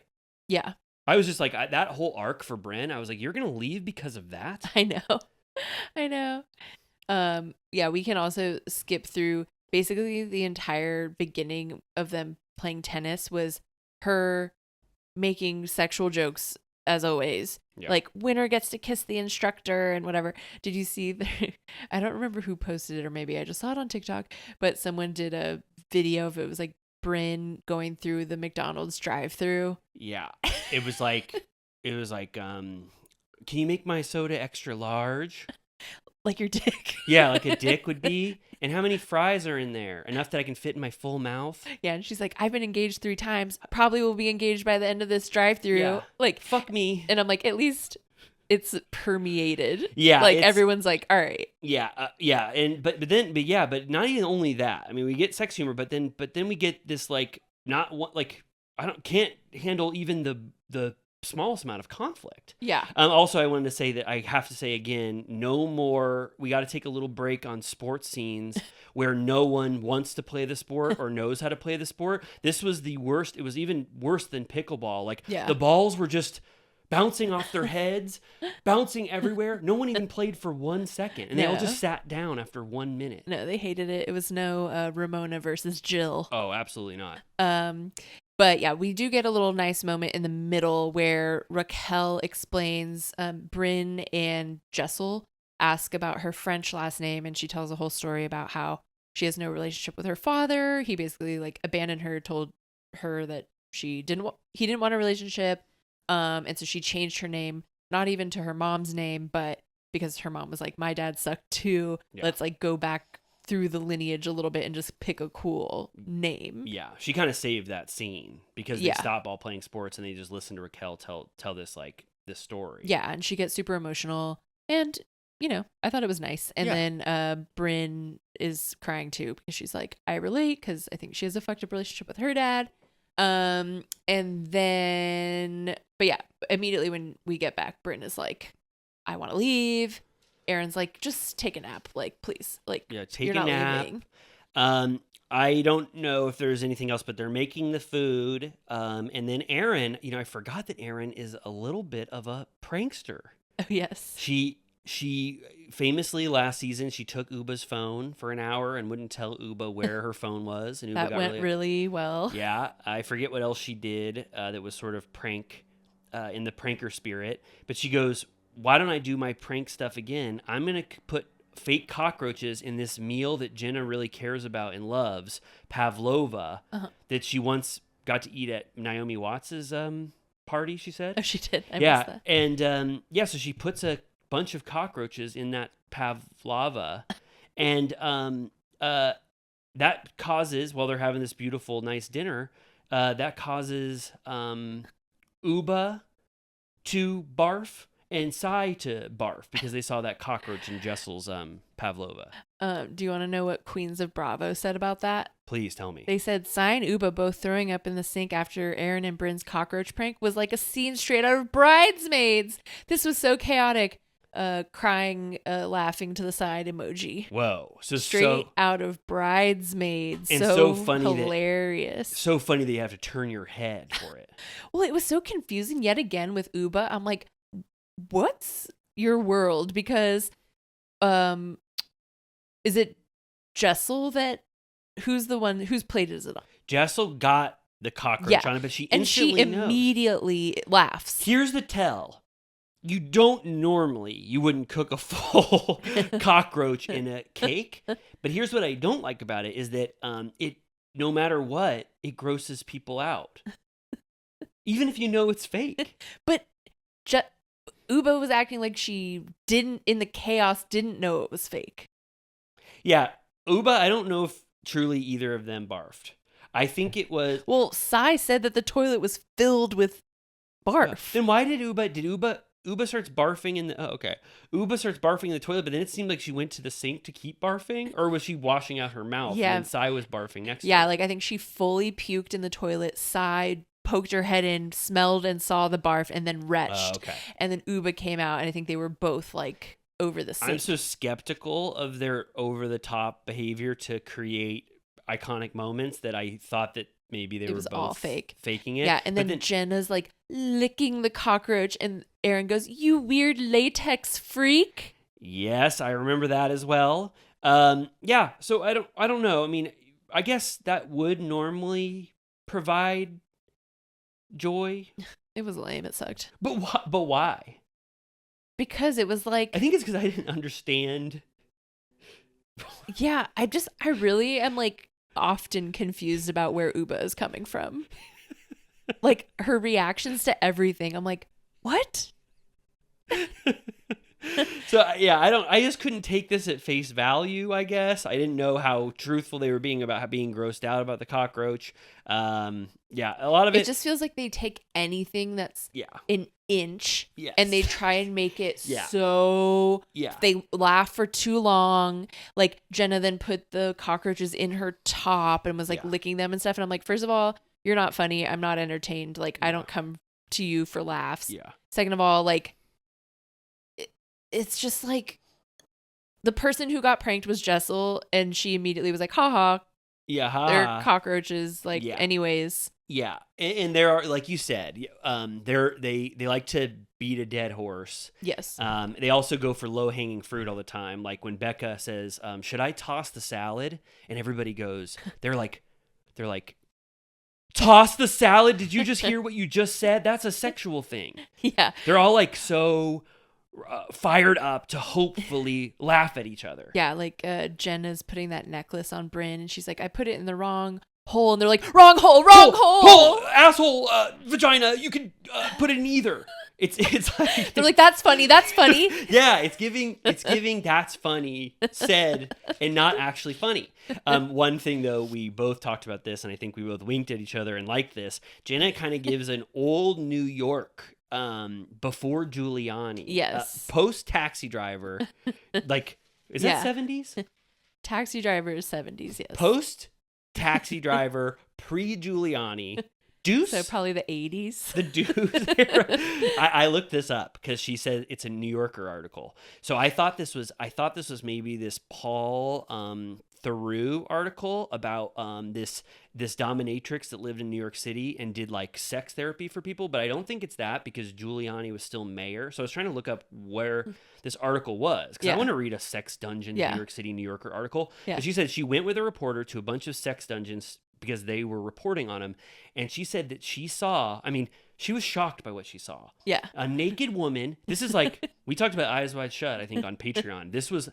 She walked into an Eyes Wide Shut party. A woman was naked On a carnival wheel. on a carnival wheel, and people were auctioning off her to who gets to have sex with her after she got off the wheel. You know what's crazy? In one of my Diddy deep dives, someone said the exact same thing. Really? Yeah.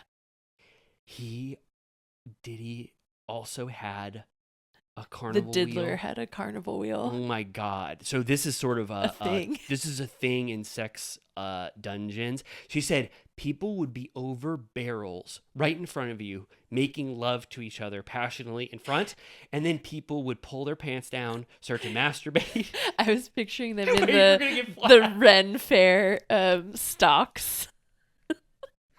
We're gonna get flagged on YouTube. We gotta bleep all this stuff out. YouTube, this is just commentary on something that other people This said. is in the New Yorker. This is in the New Yorker. And she goes, I was also picturing in Seven, there's that like latex like dildo shop, and then they make that horrible knife dildo. I haven't seen Seven enough. Is Seven good?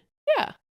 I just remember That's a good October watch. I just remember we all laughed at the end. I don't want to spoil the end of Seven, but What's Brad in the Pitt's box? acting is so bad. It kind of like ruins the full movie.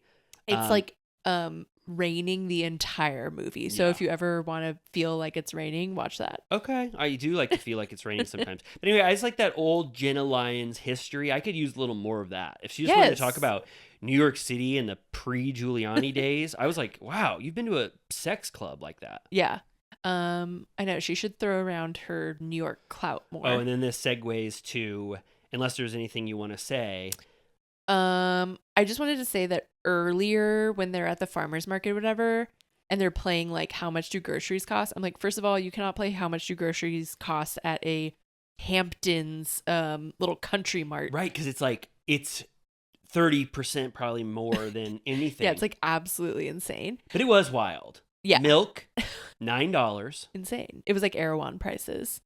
Is that how much Erewhon costs? I think so. For my birthday this year, because I can't afford it, I'm like Charlie, saving up for a Wonka bar. I'm going to get one of those, what do they call them? Expensive smoothies. Like a Hailey Bieber smoothie. Is that the best one? I think you can afford it. If I'm only getting one, should I get the Hailey Bieber?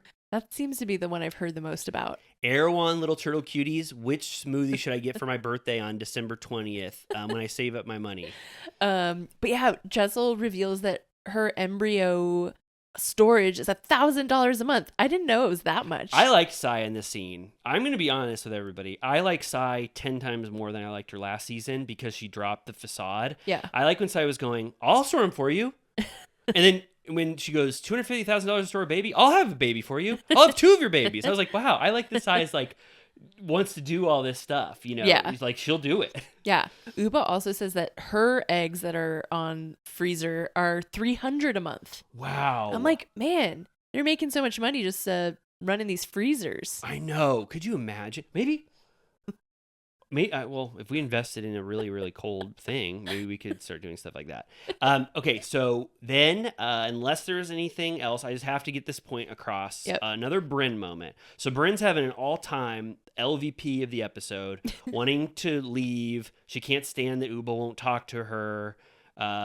She's like, I don't know. She's like, I'm out. This sucks. I can't be treated like this. And then this was kind of weird to me. Uh-huh. She thought that her face wasn't going to pick it up, or the camera people weren't going to pick it up. But Rebecca Minkoff goes, "Oh, I thought we were all going to wear our pajamas." And they go, "No, fuck you. We didn't tell you because we hate you." And then Bryn goes, "You had so many outfits when you came here. You had a lot of luggage and you already repeated an outfit." She goes, "Yeah, sorry. I used half my outfits. Does it matter?" And Bryn goes, "When I say something like that to you, an insult on Housewives, you could say something back to me, which is like, hey, fuck you. I own a clothing brand, so fuck off. You just sold sweatshirts at BravoCon that said, date my dad university." And then Rebecca goes, "I'm not like that. I don't do stuff like that." And then Bryn goes, "Well, then you're not going to last on this show very long at all." It's like, what the fuck are you doing? Why did they leave that Because in? it's weird. It's the most interesting thing that happened this episode. Right. They are so cautious. People write about this all the time, so I'm not. This Yeah. isn't a unique point. They are the most self-conscious housewives in history. Yeah. They can't talk about magic mushrooms. They can't say one thing that's going to hurt their brand. Bryn is literally telling another cast member, "Behave like me. This is how you give a shady insult back. Otherwise, you're going to be fired if you don't do this." And I'm like, "Bryn, why the hell are you offering advice? You are by far the worst cast member on this show. Do not listen to her, Rebecca Minkoff." Like literally offering, she like wrote a joke for her. I don't want housewives who adhere to the scripts that Bryn is writing.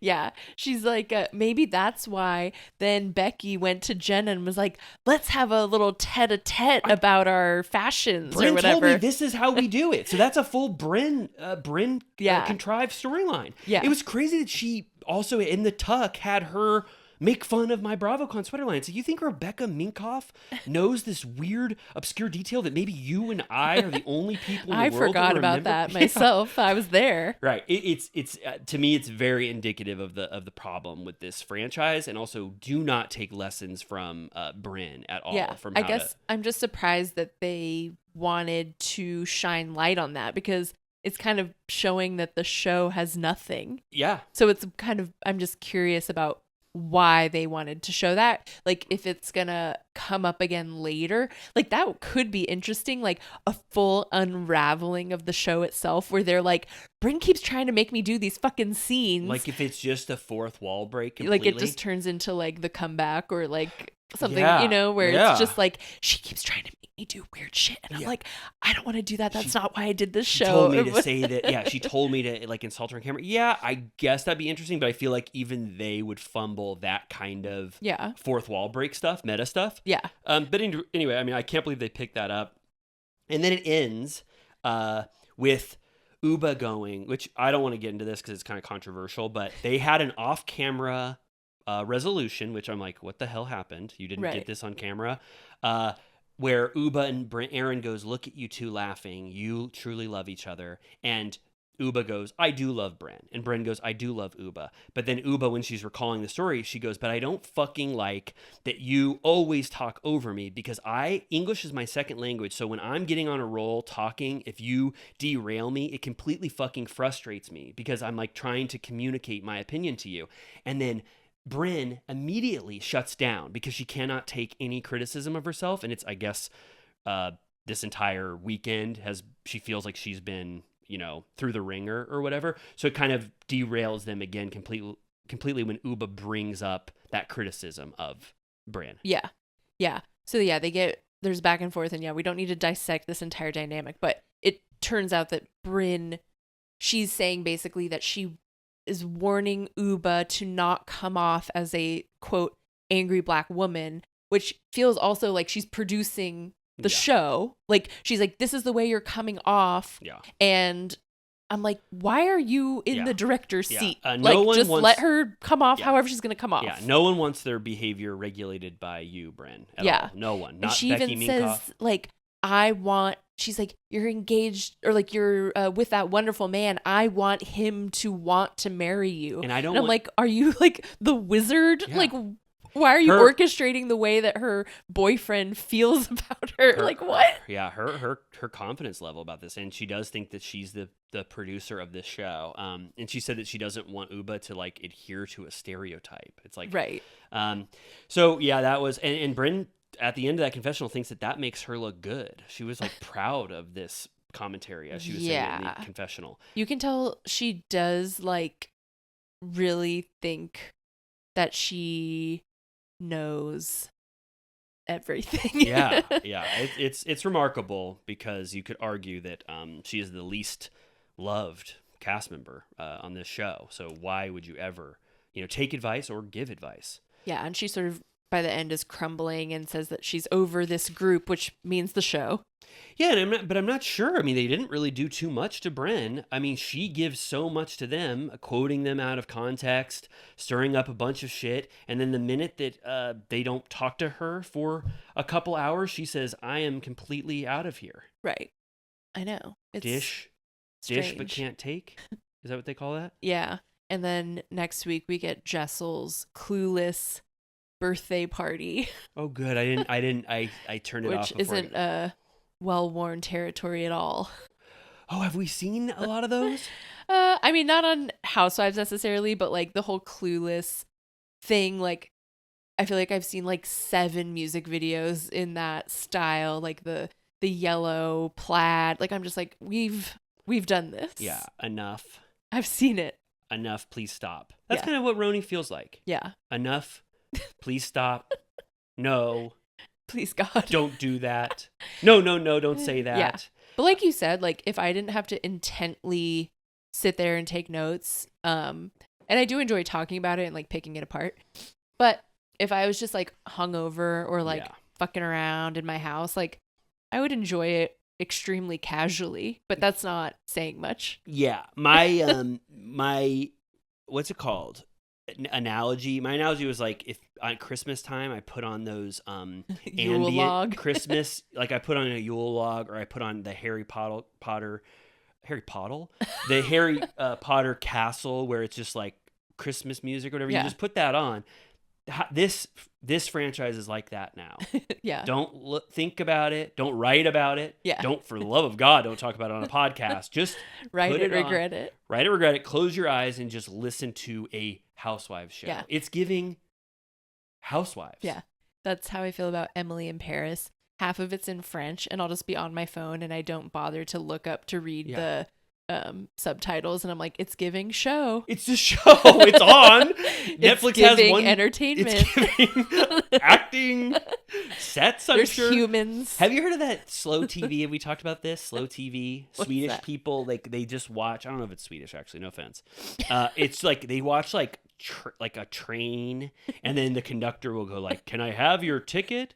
And then like it'll just pan to like the other people on the train for like 5 minutes, and then the conductor will go, "And how about your ticket?" And it's like slowed down television because for people who just want like the ambient experience of entertainment. That's literally me on TikTok. Like I've noticed a comment that people are starting to write that I agree with, where it'll be the most benign, like asinine thing, and then the comment will be like, "Proof that I'll watch anything."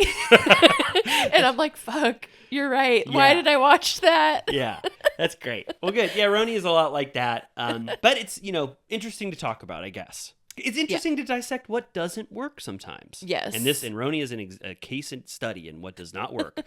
Yes, I always say watching The Room is a better crash course than watching The Godfather, because you take things for granted when they're there, but when they're not there, you're like, oh, now I know what is needed for the scaffolding of this entire operation. Oh my God, that's good. Sometimes you have to see the absolute dog shit to appreciate the masterpieces. Absolutely. Wonderful. Well, on that note, let's, I don't know how to segue, but I'm going to take a certified turtle piss break. A completely certified turtle piss break. You probably will too. Mm-hmm. And then we are going to come back and we are going to talk about this week's episode of Salt Lake City. That's right. Just a little programming note though. I am going on a trip. We will not be talking about OC this week. I know people absolutely love OC commentary. Next week, we are going to do a jam-packed OC episode with the 2 episodes that we're missing. Yeah. So Just hold your horses, please. But anyway, certified turtle piss break, and then Salt Lake City. Bye. We're back. We're back. What a wonderful, wonderful episode of Salt Lake City. This show's kicking. I feel like we just watched a scene from one of the Godfather films. Which one? 2. Okay. 3. Do you think 2's the best one, or you stand by the original? 1. Oh my Okay. God. Oh, thank you for asking. 1, I think, is iconic from front to back. Every scene is good and powerful. People like part 2, but I don't like the Vito Corleone origin stuff as much. Oh. There's some weak scenes in there. Do you know Godfather part 2 pretty well? No. I'm due for a rewatch. Godfather 1, please. I stand by this. Absolutely perfect. There's a little bit of fluff in Godfather 2 that you don't need. I see. Correct me if I'm wrong, but I believe I was able to use Diane Keaton in both Good. for Cinematrix. She's I got a little scared because I was like, wait, my memory's not solid on how much in the past it is versus whatever, but I was like, I think I put 2. Is she in 3 or no? Oh my God. Great question. I've only seen 3 once on my birthday 2 years ago. I think Diane Keaton is only in a couple scenes. But she is in it. Oh boy. I don't See, that's actually, the if it scary was my thing about guess- Cinematrix. If it was my guess, I would actually say she's not in it. But Godfather 3 is very bad. Yeah, that's what they say. But I just want to say one last thing about Godfather 2, because I know Godfather Part 2 heads are going to be screaming at YouTube. Yeah. My favorite scene of all time, of all Godfather scenes, is the Fredo Michael sitting in the porch scene that they have in Godfather 2. Okay. You don't remember that because you haven't seen I it. really got to watch those again. Wonderful. Go on YouTube, everybody. Watch Michael and Fredo have a little bit of a sit down. That's my favorite scene probably in history. Because what's his name who plays Fredo? I forget his name. Johnny Cal. He's amazing. It's John Cazale. John Cazale. Whatever. He kills it as Fredo in this beautiful Godfather Part 2 scene. Did And you watch that documentary about him? No. You have to. It's so good. He burns so bright. He, like, every movie he was ever in, he was the supporting actor, and his co-star got an Oscar. Oh my God. He was building people up. And he was the love of Meryl Streep's life. Really? And he died while they were dating. That is, oh my God, that is horrible. And his filmography is iconic. Yeah, I'll find it. I remember I watched it like 15 years ago, and it sticks with me. Like, he was going to be the biggest star in the world. His monologue as Fredo, he goes, well, I can't even do it justice. But What it's if one you of the, just knew it verbatim? it's the best acting scene I think I've ever seen in my life. Him talking about how he was passed over. It's beautiful. All right, I feel like it's perfect Christmas territory for me to rewatch them all. Yeah. I kind of always want them. I think they might always show them at the New Bev around that time, but I kind of do want to revisit them in theaters because you know how I am. I'm just really bad at watching stuff at home. But also, I was going to mention that I think last week we had our Zemeckis Minute. Yes. Zemeckis was on Cinematrix No way. like 2 days ago. And every time we talk about films, you sent me on Patreon, I think we talked about, what's that little stinker? Chappie. We talked about Neil Blomkamp, and then all of a sudden you go, I got a Chappie home run. It goes movies with New Zealand-esque robots, and you put Chappie, and it was 2%. It was like exactly right. Is that your best percentage? 2%? 2%? I should go through and look. That's pretty good. I mean, That's really good. how do you... 1%? A movie Yeah. that no one I don't remembers. know if I've ever gotten a 1%er. Okay, well, so Chappie was like... Chappie was really good. And, but yeah, it was Back to the Future themed a few days ago. It was Michael J. Fox, Zemeckis, and what's his name? Doc Brown. What's his name? Oh, we call that guy, I completely call that guy, what's that guy's name? I should know. I He's listed 3 of his movies He's like only 2 in days 2 ago. movies. He's in Back to the Future and Back to the Future 2. He's in he's in Roger Rabbit. He plays that kind of cartoon. Christopher Lloyd. He's in One Flew Over the Cuckoo's Nest. Oh, right. He's in Addams Family. Oh, he plays Uncle Fester, if I'm not mistaken. Yep. Wow, speaking of spooky, crazy stuff. Well, that's great. I love that these things are helping in Cinematrix. I was kind of surprised that no one wanted to talk about that Zemeckis film here on like the YouTube comments or Villa Rosa VIPs. That kind of just went completely... Well, guess what? I called my mom a few days ago, and her and my dad saw the aforementioned We Live in Time, Oh, Florence Pugh, Andrew Garfield movie, and she goes, I want to see that Tom Hanks movie. everyone wants to see it. It's gonna be a weepy. Well, guess what? I thought I prepared, my mom told me to prepare the tissues for that movie that they saw, and I really did. I brought Kleenex, and I didn't need them. Wow, I actually didn't want to see it because I don't like movies where somebody's really sick. And once Well, Florence Pugh yeah, your started, health thing would be problematic. the minute I saw her with a shaved head, I go, "How the fuck did she get that shaved head? Is it a illness in which hair falls Yeah, out?" it's 100% a cancer movie. I can't. I don't like that It's- kind of stuff. I mean, it's very sad. Don't get me wrong. I knew that. So so you didn't. what cry at it? unfolds, you're like, I get it. Oh, okay. But I love Andrew Garfield, I must say. Megan said, like, when we have people who are gonna like, we get to go watch a movie at some point in the next month, and that's what Megan wants. That's what our movie has to be. We Really? live in the time. We Live in Time. We live in time.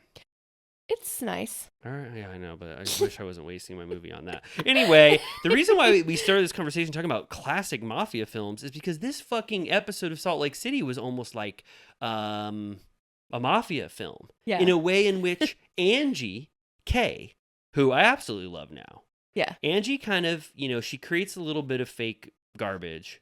Like 20% of what Angie does on camera is fake, but I kind of let her get away with it because she's a fun personality. She's funny. I like her home life. Her relationship with her daughter was funny. I think she's just a good personality, and I like that they all love Angie K, and they're worried when things with Angie K are bad. Like Heather actually likes Angie K. Lisa loves Angie K. I think everybody kind of enjoys Angie K. Right. She has some, I guess, simmering beef with Meredith that we're both a little confused about. Yeah, you and I looked at each other and we said, what the hell's Angie K's problem with Meredith? And then I go, oh, wait, the scroll.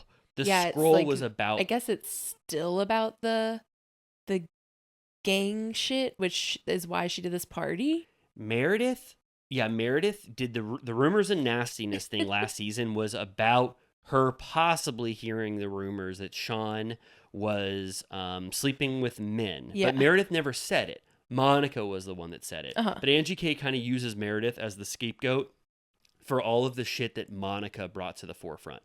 And one of them was the mafia thing, Greek mafia. So Angie K is spinning shit into gold, and she's using Meredith's accusation as a point of pride. And this was sort of her Greek Easter brunch 2.0. Yeah. So far, Angie's had like two kind of iconic set pieces within seasons. I mean, yeah, real power play. This entire episode almost completely is in her house. Yes, totally. It is Yeah. leading up to the party, the invites of the party, and then we just spend time at the party. It looks like it's going to be continued. Yeah. Even. Yeah. And they go, I want to say they go nuts. They let the editor say, bring it on. Black and white, hitman guy, wanted The posters. Little Italian music. It does like a camera flash showing the accusation of each woman's crimes. Yeah. It says the butcher. Mary is the butcher. She cuts you with her words too much. Heather's the bad Mormon. Lisa's the loose lips sink ships. Whitney Rose is the Crystal Crusader. Yeah, and then I don't think Meredith got anything. She was just like, piece of shit. Yeah, she was like, fuck you. This person sucks. But Angie, you can, I mean, the editors are loving Angie this episode. Angie is playing up the Godfather stuff. She's going, they even add in, I have to say, one of the most famous quotes from Godfather. She goes, I'm going to make these Salt Lake City cast members an offer they can't refuse. Yes. And like a light bulb went off in my head, and I said, that's what they say in The Godfather. Undeniably.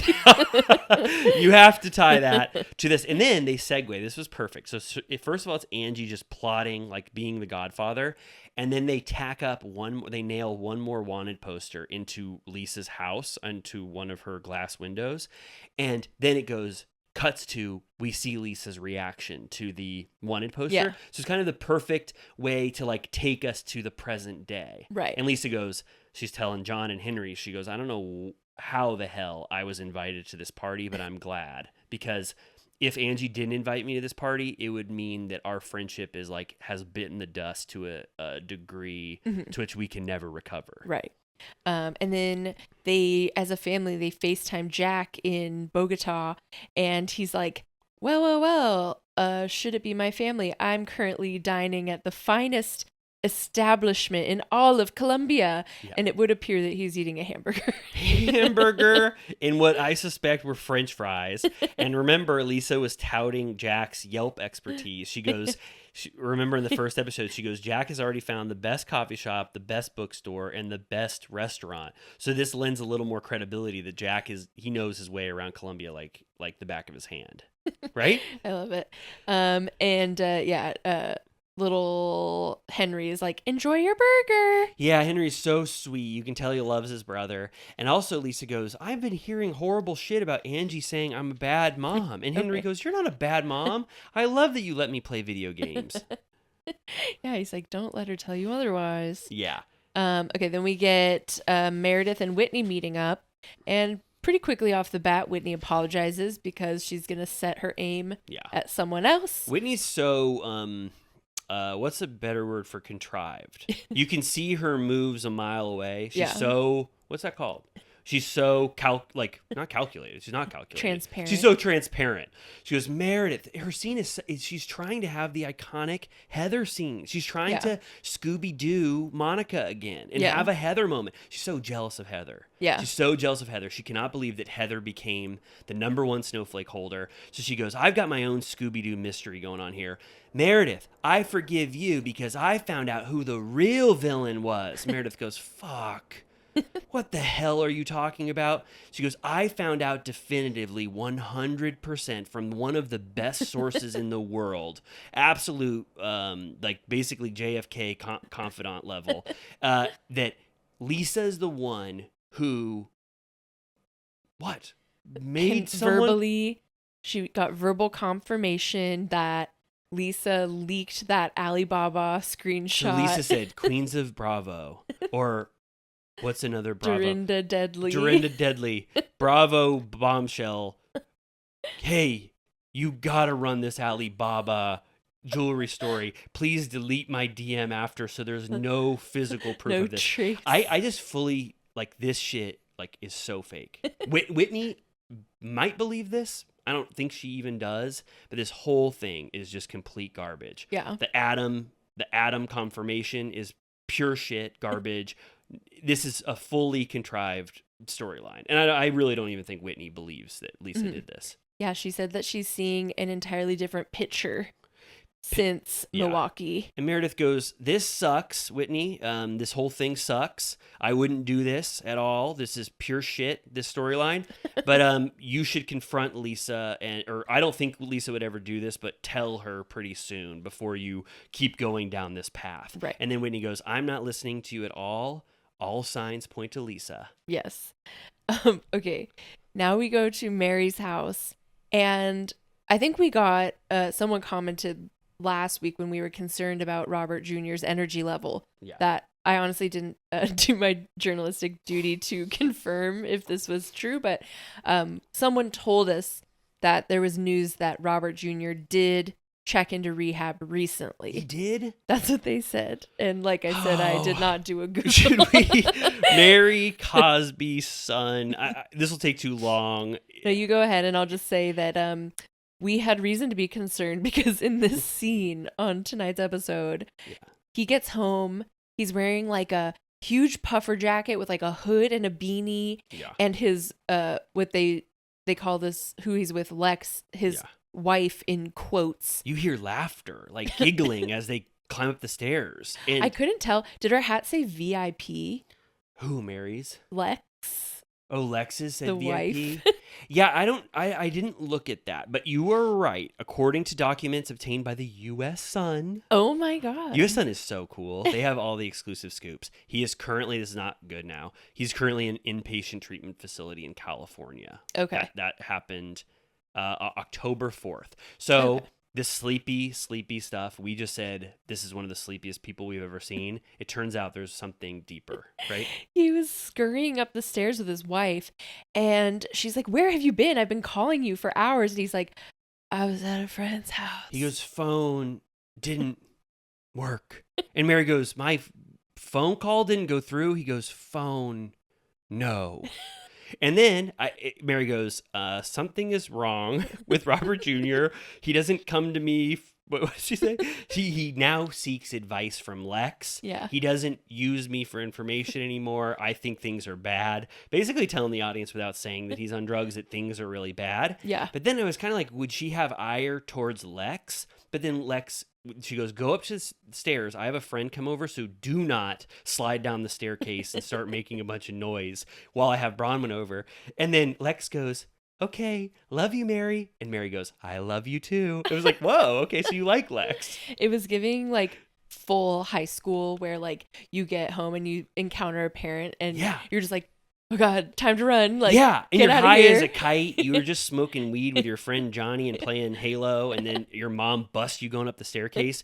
Yeah, and then I guess, Mary goes, all right, run along, you two. I love you both. And then we get Bronwyn coming over. Yep. And Bronwyn, she brought kind of a classic, huge flower that I love. Did you see Giant that thing? orchid that definitely cost a pretty penny. Yeah. And Mary loves it. So Bronwyn's playing her cards right so far because Mary is very pleased with her, doesn't seem to have a single issue with her. Yeah. And Bronwyn's like, wow, look at your house. It's so pristine and white and bright. She's like, my house would be trashed with all my dogs if it looked like this. And Mary goes, don't say that. Yeah, Mary didn't want to imagine a world where dogs were trashing her house or anyone's house. Bronwyn, this is kind of interesting. Bronwyn says, Mary, I've got a story to tell you. Let me talk. And Bronwyn says, after Milwaukee, Lisa told me that she's very good friends with my daughter's grandparents who they've never met. I felt like it was a ... and there was more to say. But then Mary goes, guess what? I have the exact same thing happening. Robert Jr. never met his grandparents. He's never met my mom. My dad died before he met him. And then the story just has to end there. Bronwyn never really got to have the part 2 of her conversation, I thought. Yeah, like she was about to tell her the crazy story that's like her season maker. Like, yeah. We found out the craziest thing, that someone on this show is connected to my secret dead ex's past. And Mary's like, we would only have cabbage in the fridge. Yeah. My mom can't be trusted. She goes, and all I wanted was cereal. And then you got to the point in that conversation where you can't go back naturally. Yeah. So Bronwyn just had to leave it on the table and just indulge Mary's story. Right. But I mean, at least that wasn't her avenue to tell the story. That was her bringing it up again, so at least we already know the tale. Like, she already got her moment. Yeah, like tell Mary off screen, finish that story. But then Bronwyn says she's like, okay, I'm in show mode now. She goes, I'm worried about Angie's party. And it's like, why? It's because I've heard that Heather is going around talking a bunch of shit and telling people everything that everybody says. And Mary goes, because now she hates Heather as of last episode, or she doesn't like Heather. She's like, that is so Heather. She leaves behind a full trail of lies, which is what she said last episode. Yeah. She goes, I find Heather to be extremely two-faced, and I couldn't believe that Heather told Lisa what Angie said about Lisa being a bad mom. It's like she's trying to fuel the fire of a friendship breaking accusation, which is not good of Heather to do. Yeah. And so I feel like Bronwyn is on a little bit of a mission for Heather. I don't know if it's just because of what happened in that one conversation. I think this evokes Bronwyn saying, I'm going to try to get in the thick of it, and I want Heather to be my mark. This is what I'm going to go with, but it's a little 1 degree off. You mentioned, you're like, why is a third party who's not involved telling this information?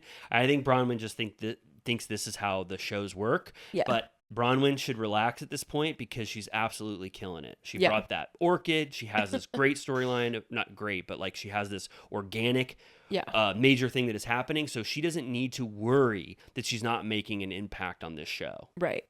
Then Mary's loud ass landline rings and breaks up the conversation. And then they joke about that. And that's the end. And the rest is at Angie's house. They show she has Gangsta's Paradise doormats. Which this is so funny, but Vito Corleone had those outside of his house in The Godfather. He got them on Amazon. Angie's getting ready. She says to her daughter Electra, she's like, girl power, am I right? And Electra's like, never say that again. And she's like, wait, what do you guys say? And I am pretending that she said bratty, but I think it's more likely that she said baddie because I think this was pre-brat. Yeah, because so this is March 6th. So Brat Summer was probably 2 months away. Yeah. But if anybody thought that Angie said bratties, let us know. But I thought she said baddies. Like, you remember how people used to say, like, she's a baddie. Yeah. I think Angie was referencing that. And then Electra goes, Mamma Mia, don't say Oh, that. Madone. Oh, Marone, don't say that. And her dad, I think it was, they showed this OG limo roll up, and I think it was Angie's dad and her aunt Rita. And I'm like, so fun to rent an old limo. I know. You know? That is so cool. There's a gas station kind of near where I live that has had an OG stretch limo for sale forever. And I'm like, how much could it be? Yeah, what do you think? Like, what if it's like $2,000? Like, should we just buy it? 1,000 each. We both get access to it whenever we want. We could also rent it out the Turtle Time limo service. Take it to all of the Bravo restaurants and stuff.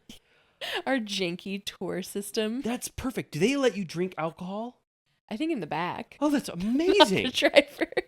Oh, drivers can't drink, but the people in the back. Wow. Could you imagine when we pick people up in the limo and they say, put that, what's the screen that comes down? The partition. You put the partition down, please. And then you and I just kind of, yeah, this is a great idea. Okay, I'm going to put a pin in that. Okay, good. But yeah, basically everyone arrives wearing fur. Meredith, for some reason, it makes sense to wear the fur. That's mob wife fashion. Yeah. But Meredith wears like fur boots that are like giving raver. Yeah. So where do you rank if they're flashing in your mind? I thought everybody looked great. I thought Mary unfortunately didn't look too mobbish to me. Yeah. But I thought Whitney absolutely killed it. I Yeah. really loved Heather's. I think Lisa's was good, but not like the most remarkable, maybe. Bronwyn's was like an alternative take. I liked Bronwyn's. But it was cool. She said, I wanted to dress like if the Todd father died and I was going to his funeral. I do have to say, she really does look rich. Oh, she does? Yes. To Damn. me. Really? You can tell. Yeah. That's awesome. Wow. Okay. Everybody I thought looks great. And then this was when they remind us. So Angie goes, oh, Sean, Meredith is going to be here. That's going to be bad for us. And you and I looked at each other and we go, what the fuck is going on between Angie and Meredith? And then they show, that's what we already talked about, that Meredith was responsible for the accusation. So they reminded us of the conflict that's going on as Meredith arrived. Right. And Meredith tells Whitney, you're going to need to talk to Lisa ASAP. Just remember that because that's probably going to happen tonight. I also wanted to note that Angie K still does not have a railing on her front steps, even though at her last event, Monica went sailing down the Monica, oh my God, Monica fell down so many stairs at Angie's house. And then I was looking at Lisa's shoes. They were like high heels. And I was like, do not go near Angie's basement. Seriously. You remember when they showed the footage at the reunion? My God. Monica was like going full blown front facing. She did like an exorcist crab walk down the she did staircase. she did every significant movie pose as you went down, but definitely the exorcist crab walk was in there. Then this was like you and I were we're loving life. Brittany comes in, but she's not with who we both thought. We go, is that Jared? Is that Jared? No, Brittany already has a new person that she has in her life. Yeah. She's been dating off and on. Anytime she breaks up with Jared, she goes out with this guy, Aaron. Yeah. She said she's hot on the apps and that sometimes she'll snag 3 a night. We don't know if that meant dates or hookups or what, but she's just like all up on the app. So maybe her and Jared are not too dissimilar ultimately. Yeah, I think they're both like cruising. Yeah. I want to say something about the mafia men. It's kind of a bummer. I guess there's no distinguishing characteristics you can have as a man to be mafia because everybody's kind of just dressed in like regular suits. What's his name? Justin is just wearing a shirt that says Givenchy. Is that how you pronounce that? Givenchy. You should have learned that when the boys raided Lisa's closet on Oh. season 5 and she told Jax how to say it. On Patreon, I Yeah. should have, when we were talking about that. Shit. Well, anyway, I just was like, what can you do? Like Yeah. there's just not a lot of fun for guys to show off No- their mafia stuff. No fedoras. Yeah, there should have been like no one. The guys kind of just flopped completely, and Aaron wore like a velvet, or I don't know what that kind of like material is, but they all look like they're going to like prom or something. I would have stuffed my mouth with cotton if I were one of them. To be, yeah. Someone should have dressed up like Vito Corleone or someone in Goodfellas or Casino. I just thought that the guys really flopped completely. Yeah. Then when Heather sees Brittany's date, she goes, "I have made out with this man before." She seemed happy to see him though. She did? Like she was like, "Oh my god!" But yeah, like to Mary, who later cannot tell the difference between him and Jared's credit, for a full couple seconds, I was like, "Is that Jared?" Like, Yeah. they don't look alike, but they don't look entirely different. If you see Brittany with someone, Yeah. like you would be like, I think this is the guy that Right. she's been talking about. But Yeah. then we get a full blown silly moment from Mary Yeah. where she goes over to Aaron and she goes, "Hi, Jared," and then everybody goes, "Oh my God, no, Mary, that's Aaron," and she has this full blown embarrassed face. And then She goes, "Oh, okay." yeah. Oh, okay. She walks away and then she goes to Meredith and she goes, "That's Jared over there.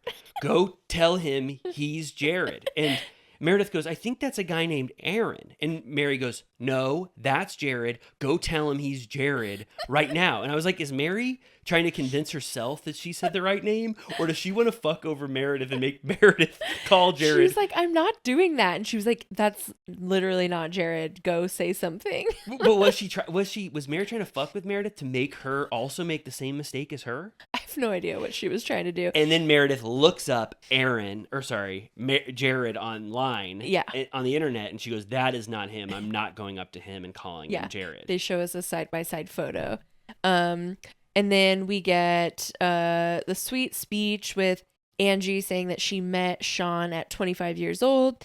They've been together 25 years. She makes a rumors and nastiness joke. Would you have laughed if you were in the audience? Definitely. I would. Meredith didn't like it. Meredith looked pissed, but I would have laughed so hard that she brought that in. Like when a speech has a good joke in it. Totally. Her dad has a cute moment. And then we get Bronwyn takes Angie aside and is like, "I just think you should know that Lisa is mad about the parenting comment you made to Heather." So it's like, yeah, it's very contrived. It's like, why are these people involved? Like, Yeah. it's such a game of telephone. Yeah, Bronwyn has the least connection to this story out of any of them. And if they all wanted to, they could have made this happen. So Bronwyn doesn't have a firsthand part of this. If anything, Bronwyn should have gone up to Heather and said, "Hey, you talked shit about me and took my words out of context, and now you're doing even worse. You're betraying a true friendship here between Angie and Lisa, and I think you really need to stop throwing stones and hiding your hand." Right. But instead she tells Angie, and Angie's kind of like, she's in the thrall of having a good party. I was Yeah. almost like, don't upset Angie right now. She's Yeah. got a beautiful like toast from her dad that was Yeah. so sweet. But Angie goes, she was like, I don't know if I'm going to be mad at Heather. She was kind of like confused about what to Right. do with this information. Right. Also, I just have to say that, the analogy of like this event being the sinking Titanic ship, there is a little bit of that where they all try to have a moment at this party with, Right. with the hour that they have there. Right. In the background, Brittany and Aaron are smooching, and then Brittany tells Lisa that her and Jared broke up because of the FaceTime and texting shenanigans Yeah. in Milwaukee. And Lisa's like, "No regrets. Like, you needed to cut ties. Like, he was dragging you along. She was like, I read his text, and this was some weird shit I was seeing. It was like, bestie, are you awake? Yeah. Bestie, I miss you. Did you get your unicorn package that I sent? Like, we saw his text. There's no denying that Jared was being love bombing. Yeah. Completely. For sure. Jared, I mean, we have to I'll talk about it when we get to this moment. Then we have Lisa and Mary. They're talking about Heather, and Mary's doubling down that Heather leaves a trail of lies. Then Heather joins in, and they just get in a tete-a-tete about, like, you know, Heather's like, that's so hurtful that you're calling me a liar. And Mary is holding firm, but then it dissolves pretty quickly because I feel like they don't really take what Mary says that seriously. Yeah. And Heather is right to say that, where did this come from Mary? Right. She was like, I thought we were in a really good place. Right. And Mary's like, yeah, we are, but I just hate all this shit that you do. It's like, I understand Heather's confusion. Right. Like, I thought that we started out the season doing just fine. And Heather goes, what did I ever lie about to you? Or what did I ever do shitty to you? And then Mary goes, well, what good have you ever done for me? It's like, Heather is nice to you. Yeah. Like what? You know what I mean? Right. She treats Mary pretty well. Yeah. And then they're basically pretty quickly, Lisa's like, have you guys said what you need to say? Like, why don't you just hug it out? And Mary's like, no, I don't want to hug. And then Mary just like leaves the conversation and sits next to this little girl. I think she's like Electra's friend. Like, I think, is it Electra that's next to her? I couldn't tell. I couldn't tell either. And she just sits next to him. She's like, that conversation made my feet hurt. And the little girl's like, what's the tea? What happened? And she's like, these women. Yeah, that was great. And Mary's kind of laughing. She loves it.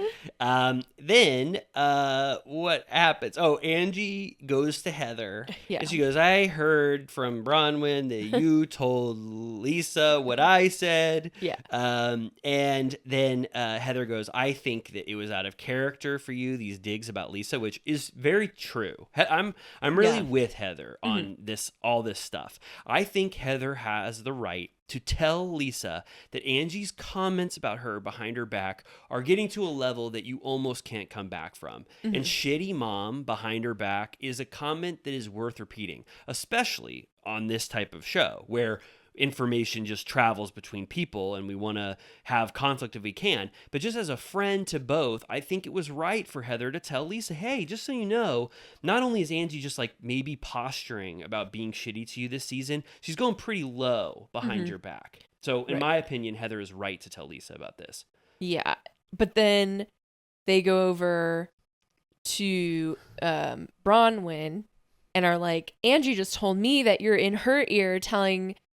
I get so confused. Yeah. Like, I'm like, what I said about Lisa to Heather, and she's like, you don't need to be part of this. Heather goes, these are my friends. Right. I know how to navigate my friendships, which I fully agree with. We already said Bronwyn is like kind of doesn't need to be the sounding, or what's that called? Yeah. She doesn't need to be It's in getting the middle into of this. like operator territory. Like, Heather is operating by telling this information in the first place. Yes. And now Bronwyn's trying to operate by telling what Heather told. We already said it. It's just a little misstep for Bronwyn on her path to glory. She kind of just messed up doing this. But no one can think about this for more than 1 second because all of a sudden you and I screamed. I think I woke up your baby. I literally screamed.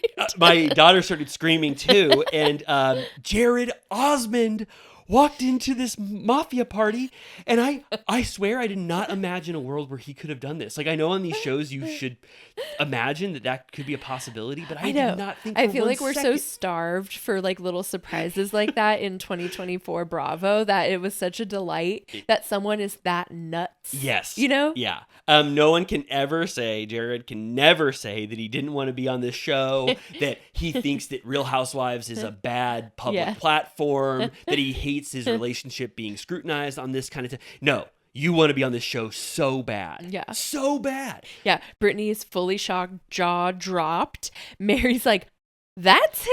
Like, She goes, wait, the guy that I called Jared, or the guy that I called Aaron Jared is actually not. It's like, oh, so Mary was still confused. she's like, now I get it. Yeah. Lisa's like, who invited him? And then it turns out Justin invited him via text merely an hour ago saying, hey, we're at Angie K's anniversary party. Brittany's here if you're in the area. Justin is a little stinker. Operator. I'm declaring it officially. I do not care for Justin at all, and this just completely reinforced it. And then it is so sad. You can't expect this reaction. You can't script this moment. They pan to Brittany, and Brittany just starts crying. Yeah, she's immediately doing what's the Candace tissue? The triangle, triangle. Well, I didn't. Yeah, but I thought it was. I felt the emotion from it. Like you're trying to move past. You had this shitty breakup. You love this person, Jared, and then and then you're on a date, and then you get busted, sort of being in this moment where you have to think about your feelings for another person while you're on this date. Like I just felt like. I could imagine that reaction of being like, what the hell is going on? And being upset. Because I think she loved Jared, truly. Yeah. And everyone's basically staring at her for her reaction and sees that she's upset. Bronwyn is asking her what she needs. Does she need a drink? Does she need help? Whatever. And she's like, ugh, do you need a hug? Was it established that Bronwyn hates hugging?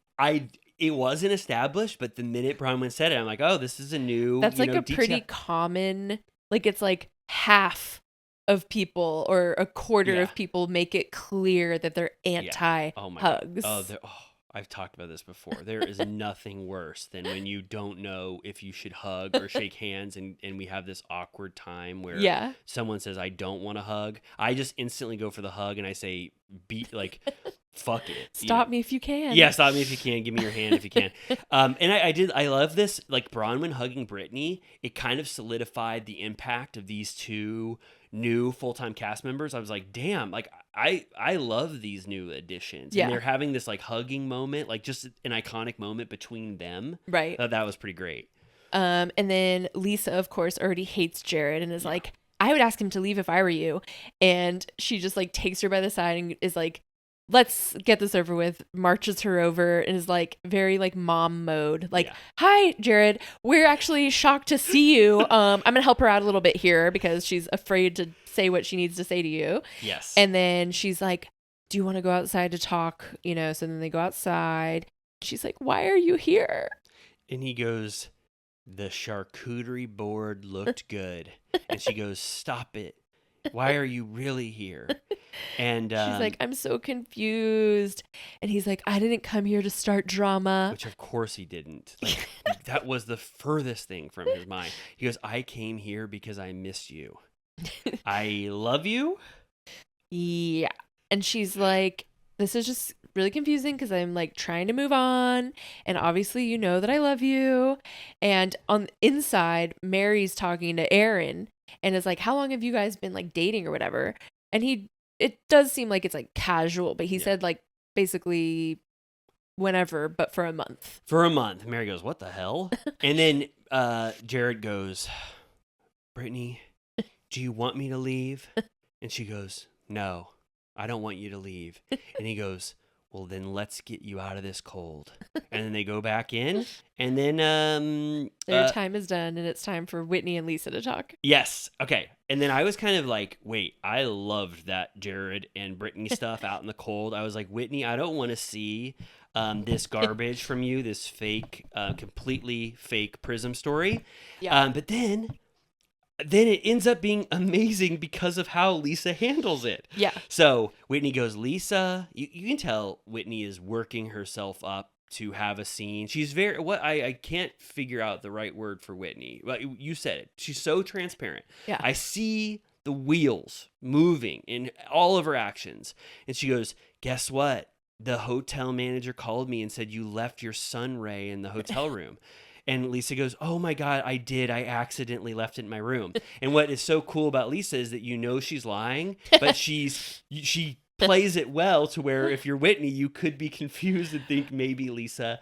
Why would you do that? Because it's fucking awesome. Why did Lisa purposefully leave it? Yes. Because she hates Whitney. She absolutely despises Whitney. She can't believe that Whitney is making Lisa her storyline this season. She can't trust Whitney at all. No one can trust Whitney. No one on this cast can trust Whitney. She will defame you, throw you under the bus because she has such she has nothing to work with on her own. Her home life is completely boring. She's not good at creating storylines on her own, so she has to go to the bottom of the well and ruin people's reputations to make stuff work. So you would leave her freebie necklace in the hotel. Absolutely. I would have put it in the trash and said, is there a trash that you can put this trash in? And can you mail Whitney a letter that says I put this in the trash purposefully? So I love, though, that Lisa lied. I thought that was a great lie. And then Whitney goes into her full-blown fake garbage saying, I called a very reliable source, the guy from the JFK movie. He said that you told this Bravo account that this Alibaba shit was going on. And then 9 times out of 10, someone would push back and it wouldn't be very good. It'd be like, I don't know how they would handle it differently. The way Lisa goes about this, I was like, this is a 10 out of 10 reaction. I love that she called Whitney's fake bullshit out and immediately took it to a level to which I've never seen before. She goes, shut the fuck up, Whitney. I didn't do it. Fuck you. You got bad info. Who the fuck told you this? She goes, I want that guy's fucking head on a plate. And then she goes, excuse me, I'm dialing my fucking security guy right now. Hello, I want to take this to the police. What was her cybersecurity guy's name? I wrote down she goes, Sean. I want the police involved. Take this to a fucking other level. What did you say? She goes, I want to go the distance on this. I want to go the distance on this fucking thing. And Whitney, she said she wants the LAPD and the Salt Lake PD. So up and Adam, I don't know if this went to court or whatever, but up and Adam. Why the LAPD? Because he lives in Los Angeles. So she wanted this shit fucking He wants arrests tonight. Los Angeles, I just love that this to me was. She's like, I want a court order. Yes. No, this to me was calling bullshit on something. Like, if you want to defame me and say I did this, then I am going to take this all the way to the full extremes until you admit this was wrong. And then she goes, not only am I calling Sean from cybersecurity and I'm going to nip this shit in the bud, but you're going to pay for my fucking bill. But so this was the cybersecurity that she mentioned during the Monica era. The Jen Shaw era too, I think. Okay. So this guy's getting paid. Oh my God. Is he just on retainer, I guess? Yes, Lisa calls this guy all the time. So I have to give a full moment to Lisa. Like, she took a typical sort of possibly very shitty dramatic moment that we would have gotten from Whitney, and she handled it in an a complete expert level way by calling the cybersecurity guy, by making Whitney almost I was almost thinking that Whitney was just going to admit oh God, don't fucking call him because I know Up from Adam is completely bullshitting me about this stupid story. She was like, I want names. I'm going to sue. Yeah. It's funny. It's the most the most high level reaction I've ever seen to something that doesn't warrant that at all. Yeah. I feel like she was already pissed. She was already done before it began. And also you have to remember that Lisa's the target of everyone's storyline. I would get so fed up of it. Lisa doesn't people don't like Lisa. I really don't understand why. I think maybe the first couple seasons. People don't like Lisa. Fans? Fans don't like Lisa. I think in the first couple seasons, she was a little high and mighty and she treated Heather like shit. But since season 3 or whatever, I think Lisa really calibrated herself in the right way. And now I feel like everyone is just coming at Lisa, declaring her the villain. And I don't see anything that Lisa does that warrants that, in my opinion. Lisa then takes it even a step further. Even after calling a cybersecurity, she goes up to Justin and she goes, how the fuck do you deal with your piece of shit wife, Justin? And Justin goes, don't talk about my wife like that. She doesn't lie. Don't fucking say that about my wife. And then John Barlow goes, hey, take it easy on the F-bombs around my wife. And then Justin, you watch him, he gets all pissed off because John tries to touch him. They start to scuffle. He goes, I'm going to fight you if you say anything like that. And then it goes, to be continued. And I couldn't believe it. I mean, from start to finish, this episode was I mean, it was perfect. Yeah, there were bombs throughout. Jared Osmond, like on top of an amazing episode, all of a sudden Jared Osmond just pops in. It was so good. I love the theme. I love mafia shit. Yeah. I love Angie K. I love the 2 new cast members. Bronwyn and Brittany both got iconic moments. Yeah. So it was perfect. Mary is firing on all cylinders. Yeah. Robert Jr. Robert Jr. is firing on no cylinders. He's asleep. He is Asleep on the stairs. Yes, he is. Sending him the best. Of course, we don't. Yeah. No, but that was, I mean, talk about, we were like, Potomac was good. It was fun. Yeah. It was like enjoyable. And then we were like, RHONY sucks. Salt Lake Damn. pulled through. And then next week we'll talk about OC, but I have a feeling it's been pretty good. Yeah, I would say for me, if we're ranking these 4, which we don't need to or whatever, but Salt Lake City is iconic level already right now. The Milwaukee trip, this shit. OC is just behind it. I love talking about OC. Yeah. And then we got Potomac, which is very fun to talk about. And then, of course, RHONY dead last with a fucking bullet. Oh my God. Yeah. The least entertaining shit in the world. Do you think what % chance that by the end of this season, anything shocking and amazing would have happened? And on RHONY, Yeah. they're doing some pregnancy tease where it's like... I have a feeling it's going to be about someone that's not even in the cast. Me too. I think it's a full clickbait to get us to keep watching. I have no faith in that at all. So, and it's like you imagine a world where Bravo executives watch Salt Lake City and they go, Jared Osmond?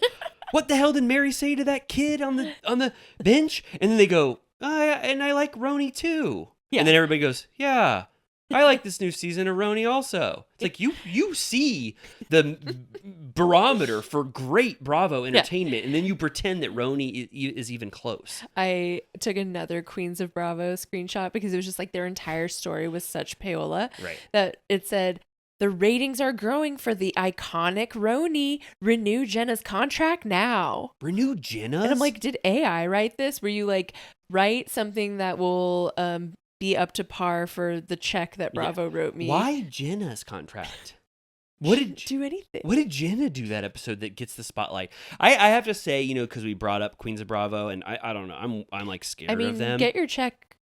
But you get your check. I mean, obviously, you could pay for the Turtle Time Instagram to say whatever the hell you want if you pay enough. But don't Instagram, if it is paid for, you have to say paid. Right. That's why I'm confused. I mean, unless it's under the rug. Yeah. But Turtle Time, of course, if you ever wanted Bravo to have paid content, all of a sudden, like in like 2 weeks, we're like, who's more iconic than Jenna? Renew Bryn's contract. We're like New York City's finest. Take a bite out of the Big Apple this week with one of the best Bravo shows. It's like, oh my God, how much did they pay you? We're like, Salt Lake sucks. I don't even like Salt Lake anymore. Anyway, well, this is great. Turtle Time is only 2 hours and 20 minutes. What the hell is wrong with us? That's a very decent, fair, and what were they saying? Mindful and demure. Very demure and mindful amount of time. Let's say our end of the episode stuff. I'll take the Patreon. That's the harder one, right? Go ahead. Okay. So if you said, "Whoa, I just listened to that episode. There's some interesting stuff that Amy and Riley said. That news shit they said." What was that stuff about the Tom Sandoval podcast? They also talked about Potomac and RHONY, and you say, I need more. Well, there is a place where you can get more Turtle Time. It's on our Patreon, the Turtle Time Patreon. And if you sign up and pay $5 a month for our Patreon, you become a Villa Rosa VIP, which puts you in this rare class of the coolest people on earth, the very important people. And you get access to Amy and I recapping Vanderpump Rules from the very start. Season 1, episode 1. And Amy and I have been doing this so fucking long that we're on season 5, episode 14. Yeah. I think. So there are over 80 episodes in the back archives of this, and you get access to all of them for $5 a month. But what we ask you is just keep paying that $5 every month. Don't listen to all of them in 1 month. That would be ruinous for Amy and I completely. And for your mind. and for your mind. You can't listen to 80 episodes of that crap. And then also you get access to the Villa Rosa VIP community, which is so fun. Every time Amy and I release an episode, we get this wonderful wave of positive comments about people. They correct us, or they give us information that we need, or they say this was a nice episode. I love this. It's just a safe, nice, beautiful community. Yeah. So join Highly it, please. recommend. Yeah. And if you liked this episode, rate and review on iTunes, Spotify, wherever you listen, and be nice, and it helps us grow. So do that if you wish. Have you? Yeah, please do that. Have you checked on iTunes or anything? I should. I hope. Should I check it in the moment and report if something horrible has come up? No, it'll ruin my night. Even a 3-star would ruin my night. I feel like, have we gotten a 3-star? Yeah, Riley rambles. Riley rambles and sucks, and I hated this. Little turtle cutie gang could listen to these two yap all day. Love this podcast, and I love that they never get super mean. They keep it light and fun. It'll be a little turtle. I'll be a little turtle cutie forever. We never get mean. It's true, right? Yes. Yes. Well, good. That is a nice comment to leave us. And that was, whoever did that, that was so sweet. That is the Turtle Time way. If you feel that way, please leave us a comment. Join us on Patreon. And then we will be back next week with, I'm going to just say it now and hold us to it, 2 episodes next week, because we're going to try to get OC back in the mix with a special episode next week. So Stay tuned to Turtle Time. Woohoo. All right. Good night. Bye. This one's for you tonight.